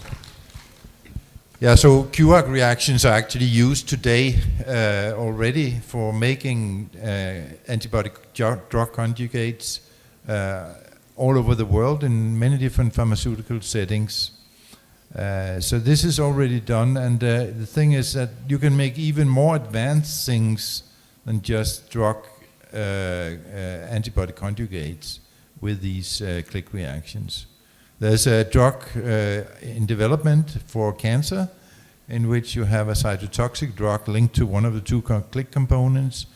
Then you have an antibody that recognizes the cancer cells, and that has the other click component. And as they click together, the cytotoxic reagent is released. So you can label all the material that is carcinogenic or cancerous in the body, and then you can let this toxin react and release right on the site of the malignant cell. So this is one way to do this by click chemistry. The QAC reaction is very good for making the drug conjugates because it's very selective and not harmful to the properties of the antibody. And the second question was about, what was it? About the interpretation of data, is that right? Yeah, no, that was when you don't have a success, and what do you do about that? So my personal experience is that it's very good to have many activities going at the same time, because then the chance to have a success in one of them is much higher. And you can then choose from your successes where to go next. I think that has been my way of dealing with that problem a little bit. But also I think that it's important that you don't see it as a real failure, because what you get is what nature's showing you, how it works. So for example, in organic synthesis, the yield can be very low, but maybe it just is a low yield, you know, and then maybe you can do something and find an opportunity to improve that yield. So I think that standing up and having stamina is very important for science, because you can only progress in science if you do it again and again and again. Yeah. So it is a hard area of you know, working with research is tough. Are you finished? Yeah. Okay. So your question was about how can a scientist in a developing country have an impact? Is that correctly understood? Okay. It depends on how you define impact, right? Because when you do science, you can have an immediate impact if you're more into the applied science, working on projects that can form the basis for companies, that can improve processes, maybe food development, then the impact is more immediate. Or you could have research that's really addressing fundamental, aspects where you don't see the impact for decades, right? So I'm not sure which one.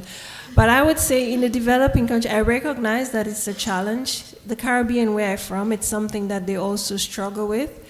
So what most of them do, if they focus on applied science, then they usually try to have a consortium where they work together, and to the extent possible, also invite collaborations from countries in the global south, try to partner with companies, industry, to be able to accelerate the impact of the applied science.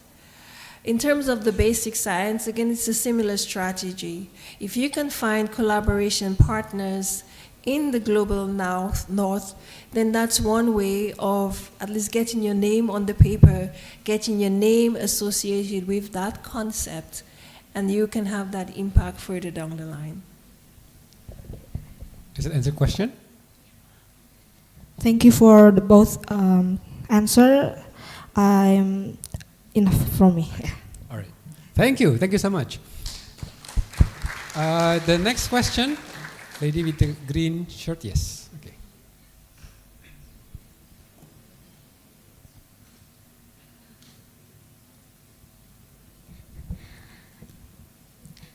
Good afternoon, Professor Meldal and Dr. Federia. I am Zaini Alkarina Fajrin from Chemistry Institute Teknologi Bandung. And I have a question for Professor Meldal. I am currently conducting research on photoresponsive drug delivery system, since the 1,2,3-triazole ring is exceptionally stable. How does its resistance to enzymatic degradation compare to traditional amide bonds? Do you think this stability makes it superior benchmark for preventing premature drug delivery in biological system? Thank you. So, yes, thank you very much for the question.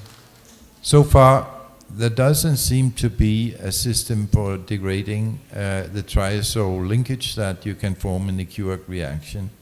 So it's a pretty stable entity. on the other hand, it's not a toxic entity because our immune system is used to seeing imidazoles from histidines everywhere. And I think that is why we don't see any adverse effects from using triazoles in biology. But I think also generally triazoles are very stable if you are working with light. They don't take any, they don't have a degradation with light very easily. So I think they are very good in that regard. Was that your question? Yeah. Thank you so much for your answer, Professor Meldal. Thank you. Thank you for asking question. Very good. Next one.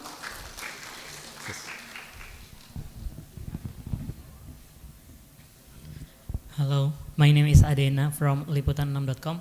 It's an online media around here.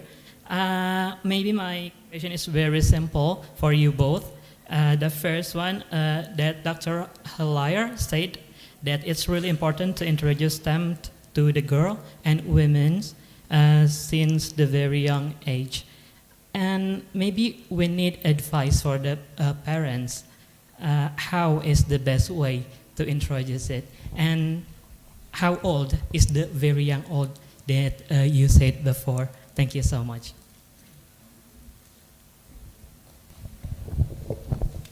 Dr. Fedria? Yes.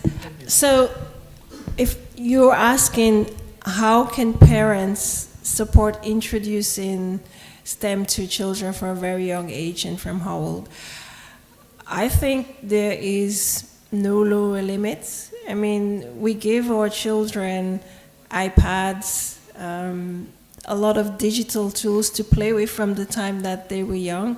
You can ask our son. We gave him a chemistry set when he was like 3 years old. So there are many, first of all, there are many tools on the internet. There are experiments that you can do with everyday everyday ingredients, making volcanoes. So these are some of the things we did with our son. I recognize that not all parents are scientists, and that's why one of the things you can do is build a community, like and then go out in nature. Professor Mel will talk about how he got so much inspiration from just going out in nature and wandering. And parents can ask their children questions. You don't necessarily have to have the answer, but by the very fact that you are asking the question, it teaches the children to ask questions also and be curious about things. So it's they themselves showing the curiosity, going out into nature, and banding together, learning, using what's available on the internet. There are so many resources out there, also videos and even on TikTok, and that's one way you can start introducing your child to science as early as possible. 3 years is not too early. Yes, problem. A short addition to that is that I think that we also need a political will to actually recommend to the parents that they turn their kids into a STEM area and help to do that, that they facilitate this by a political instruction. Because if it's not something that comes from above, it's like you can oppose it. Why should science be important? But if the government and the controlling instances actually recommend that you are doing STEM to a higher degree, maybe we can convince the parents about that. Right, the importance of parents. Although I myself is a scientist, but none of my children wants to go into science. But interestingly, my number two child, he's into economics and history, but it's very quantitative. Yeah. So I guess he's taking the science part of the quantitative part into the social aspect. But okay, that's other sides. Okay. before I let the floor to ask another question, let me ask. See, the previous speaker, moderator, you can ask the question first. Prof. Meldal and Dr. Fedria, I think you give a very good motivation. We need to teach STEM to boys and girls. But I'd like to draw from your own experience or maybe identification of what is the wrong way to teach science. So what we worried is that many of the children, they probably initially wanted to go into science, but the teachers don't teach them the right way. Maybe you first, Prof. Meldal, and then Dr. Yeah, I think that all of us as human beings wants to do what is interesting. And the problem with science is that the teachers fail to make this an interesting subject for the kids. So they teach them by rules, they teach them by material which is not very inspiring, where I think that we should really think about how are kids actually experiencing the world, in particular today, where they have the screens in front of them all the time. They live in a virtual world to a large extent. Can we maybe use that virtual world to make a virtual image of the science? That can be abstractions, it can be images and so on. Make those in a three-dimensional fashion in this, by animation in this world that they are already attending, and try to get them to use that. I can talk from my own experience. There was a time I was actually the science teacher, and it contrasted a lot with the way I was taught. When I was taught science, I just had to read a book and remember. Whereas when I taught science, it was not the virtual world that was not available before, but that's also an option. But we went outside, and I can remember there was one experiment where we had to look at an earthworm. Well, the kids had to do that. And so we went outside and we dug up for earthworms, and the boys found the biggest earthworms. And I personally, I don't like earthworms.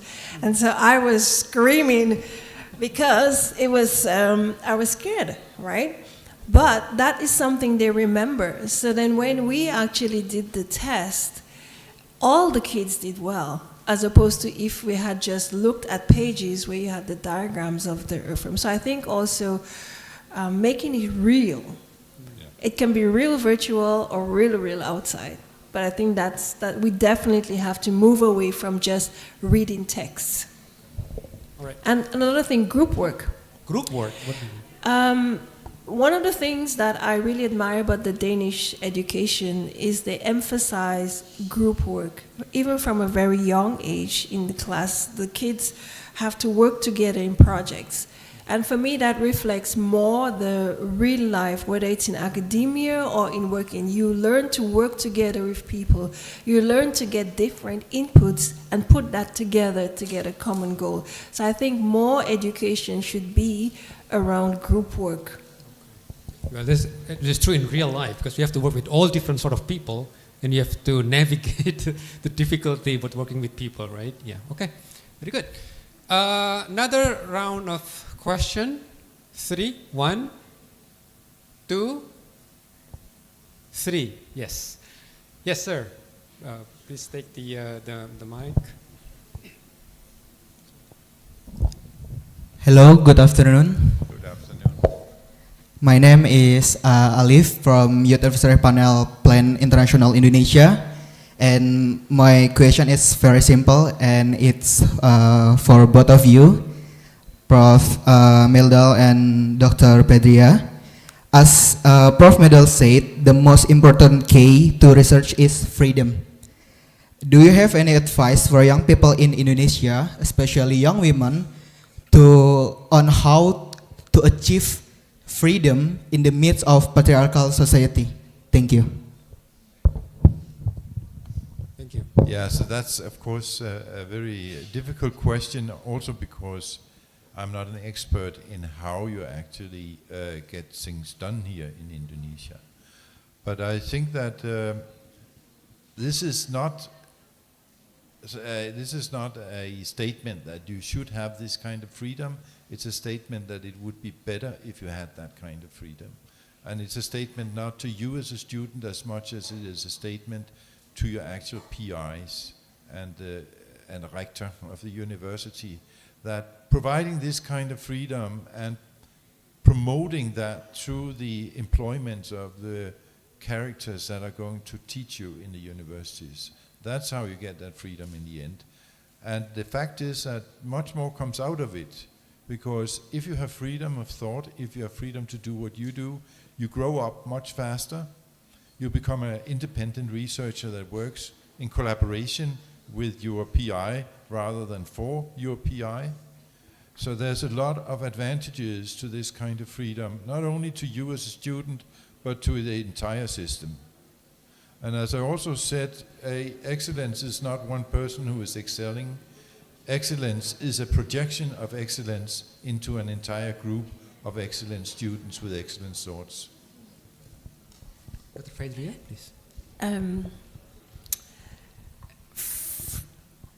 Money is freedom. So you can either buy your way to freedom, because if you have the financial means, you can basically do whatever you want, including your research. That is not the case for most people. It's something that you can aspire to. Then the alternative would be to be able to convince the people who have the power that what you want to do is going to benefit them. So it's a dialogue, it's a negotiation, because people who have power don't give it up willingly unless they can see how it benefits them. So it's finding out what is important to them, what they need, and how you can give it to them, and then they will let you have the freedom to do it. Thank you. Well, it looks like we have another soft skill, the power to persuade other people. Is that right? I mean, because when you write a research grant, you need to persuade the reviewers that your work is very important. There's something, is it teach in school how to persuade people? You know, I was talking to somebody, I can't remember where I met them, and they said one of the things that they're actually missing from the school curriculum is debating.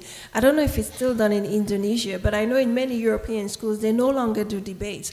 When I went to school, we did debates, and so it also teaches you the ability to persuade. Okay, thank you. So, second, yes, please.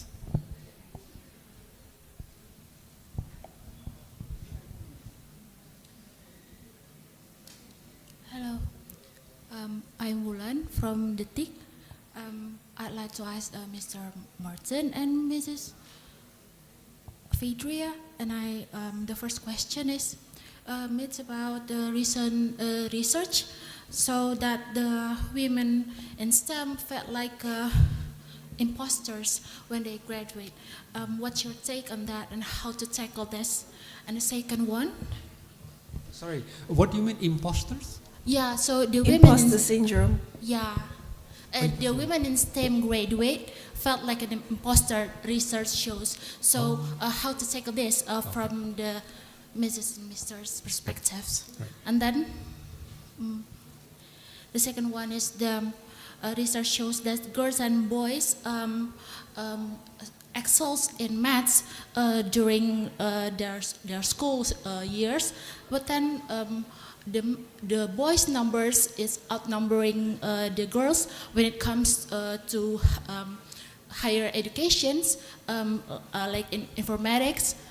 So the research shows that one of the reasons is because the girls expected to comply and to please the teachers. So the methods in teaching, methods in learning is more like structure, and boys is more like offensive. So there's something involving gender expectation here. So what's your take on this and how to tackle this also? Thank you so much. Thank you. Dr. Fedria? Okay, your first question about imposter syndrome. I know lately there's been a lot of talk about imposter syndrome, particularly in women. And I personally think that it's something that is used to make women feel bad about themselves, you have a syndrome, you have imposter syndrome. I think anybody, males, females, whenever you do something new, whenever you are facing an uncertain situation, you will feel afraid. You will feel, maybe I don't belong here. You will feel unsure. Even me, I told an example at lunch where I ended up at a round table at Davos by mistake, and my first instinct was to run out of the room because I did not feel that I belong. So feeling that you not belong, feeling afraid in you, it's completely normal, and it's for both men and women.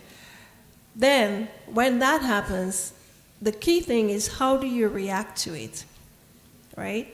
And that's where you have to be building up your confidence along the way. Stretching yourself, doing little things that you succeed at, and it gives you the confidence that you can do it. So when you are in the situation where your first instinct tells you, I don't belong, then you can quickly shift your mind, say, oh, but I did this, or I had this situation where I felt I did not belong and I succeeded. So you have to make the mindset shifts, acknowledge the feeling that I'm uncomfortable, this is new for me, and then tell your brain, okay, but we are going to stay here and fight. And then remember the other times that you have succeeded.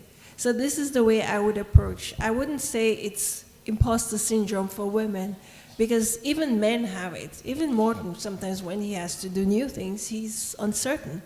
So let's not make it into a sickness for women. Then, sorry, I forgot the other question. I'm getting old. Do you remember what it was? Second question about the position in the higher ups. No. No. Yeah, second question, yes. Oh yes, now I remember. Okay. So it was whether the teaching methods favor boys for math, and to be honest, I really don't know. I mean, the reasons that I have heard, some of it is societal pressure, that sometimes the parents want the girls to do more of the biological sciences, so there's pressure from home, and sometimes you have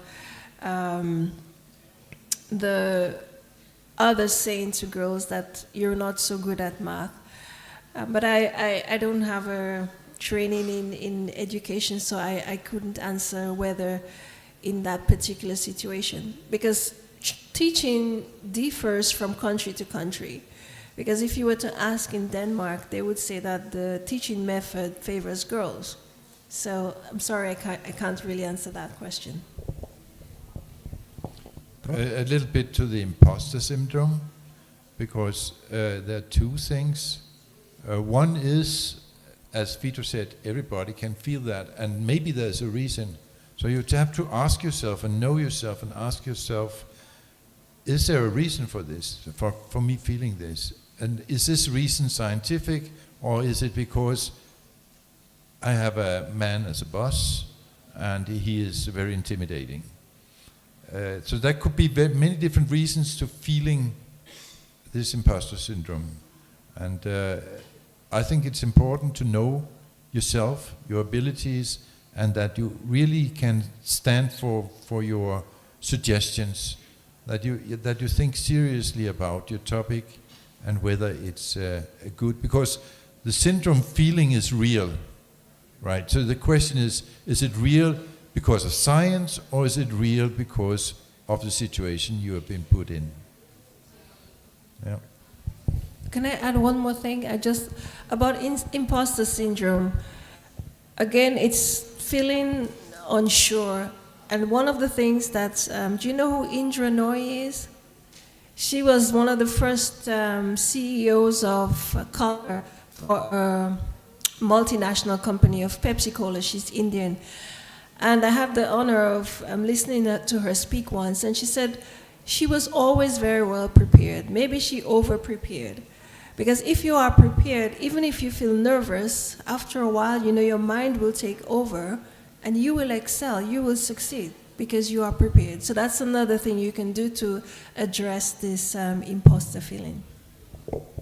Thank you for your answers. So last question before we end. Yes, please.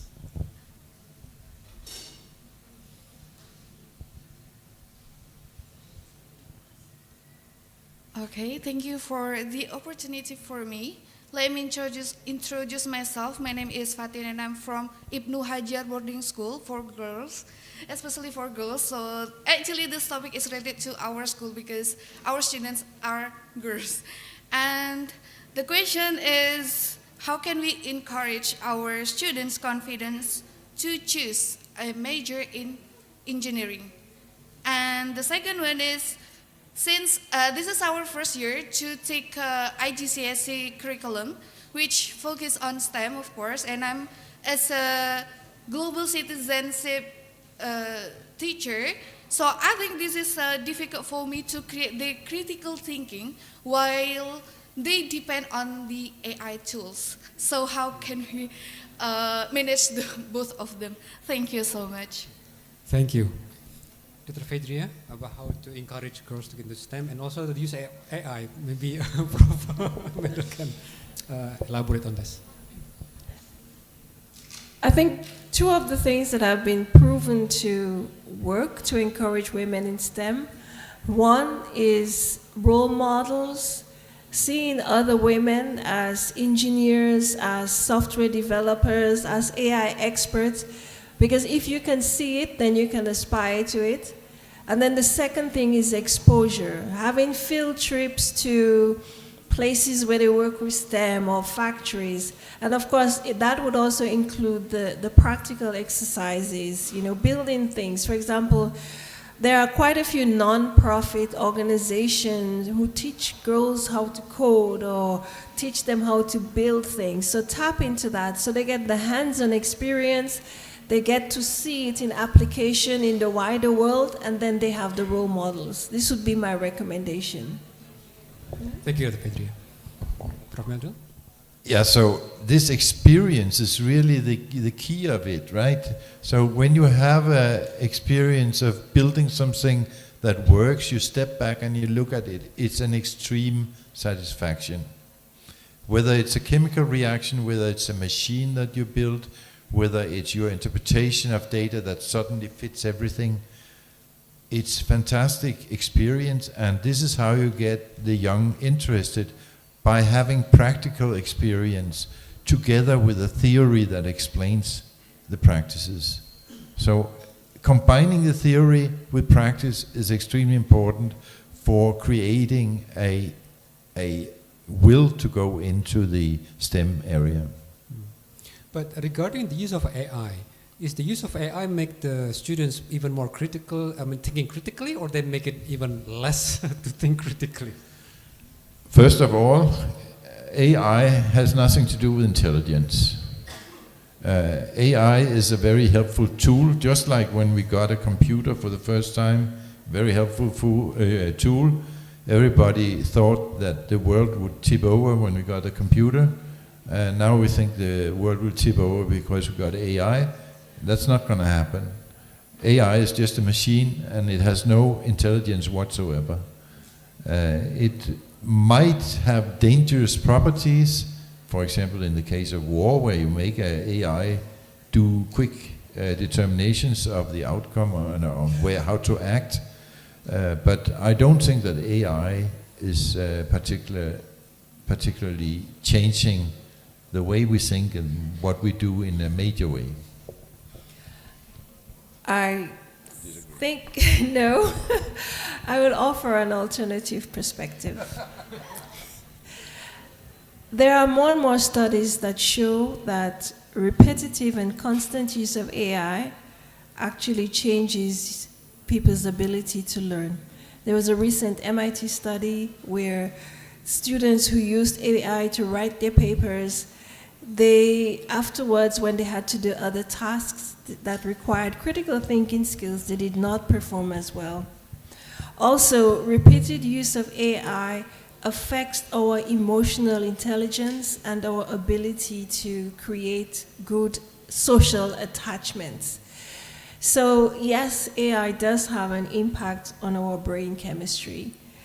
So what do I do? What do you do about it? Because we can't throw it back into the bottle. The genie is already out.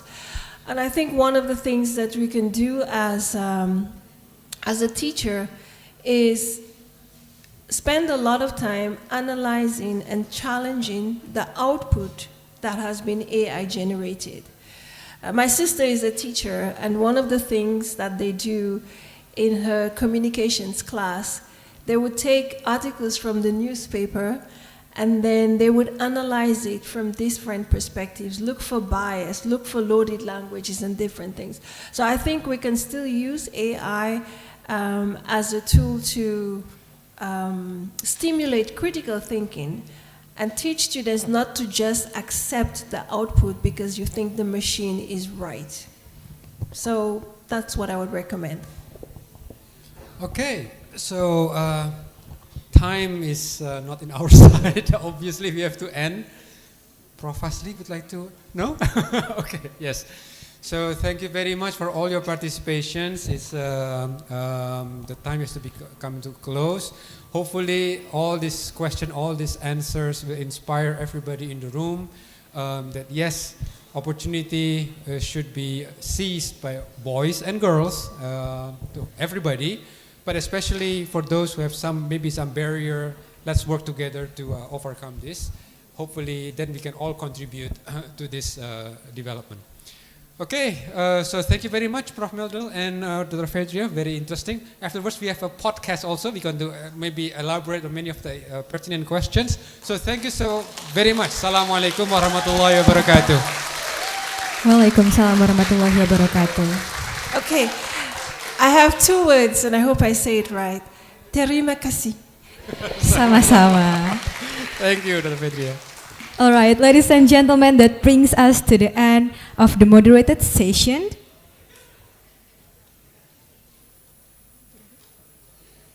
Our deepest appreciation goes to our distinguished speaker, Professor Morten Peter Meldal and Dr. Fedria Mary St. Hilaire. Thank you so much.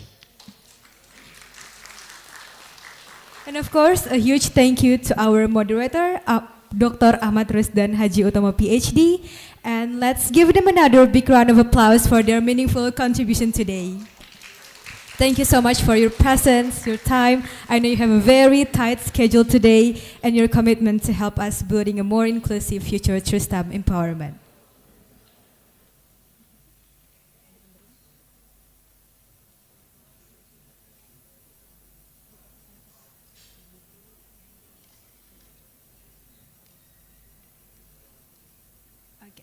So we would like to invite Ms. Dini and Professor Yasli to give the token of appreciation to our speakers today.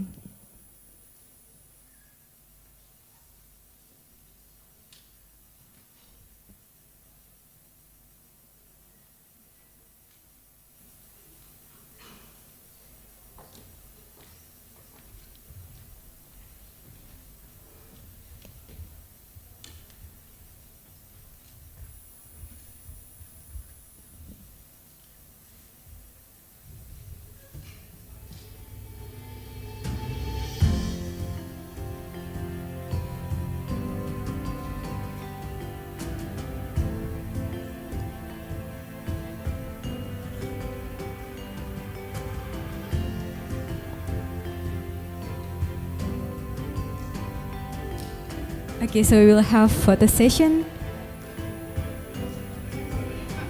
with Professor Yasli.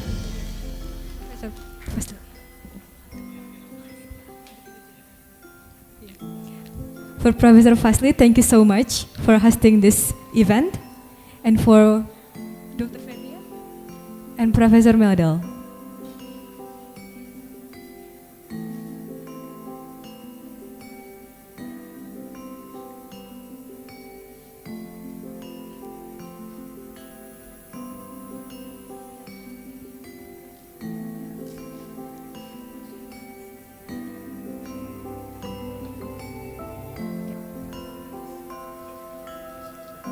Please give one more round of applause to our speakers and our host institution today.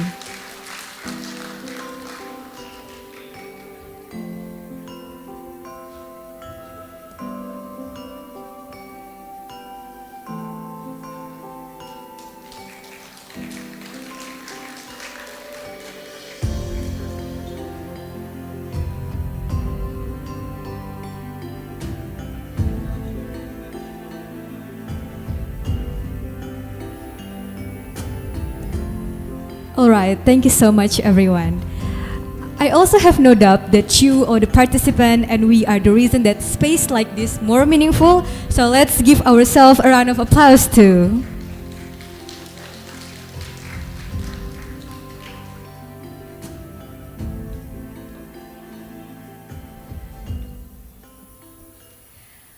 All right, as we continue building our future where young people lead, innovate, and thrive, we invite you to all stay connected with Plan Indonesia.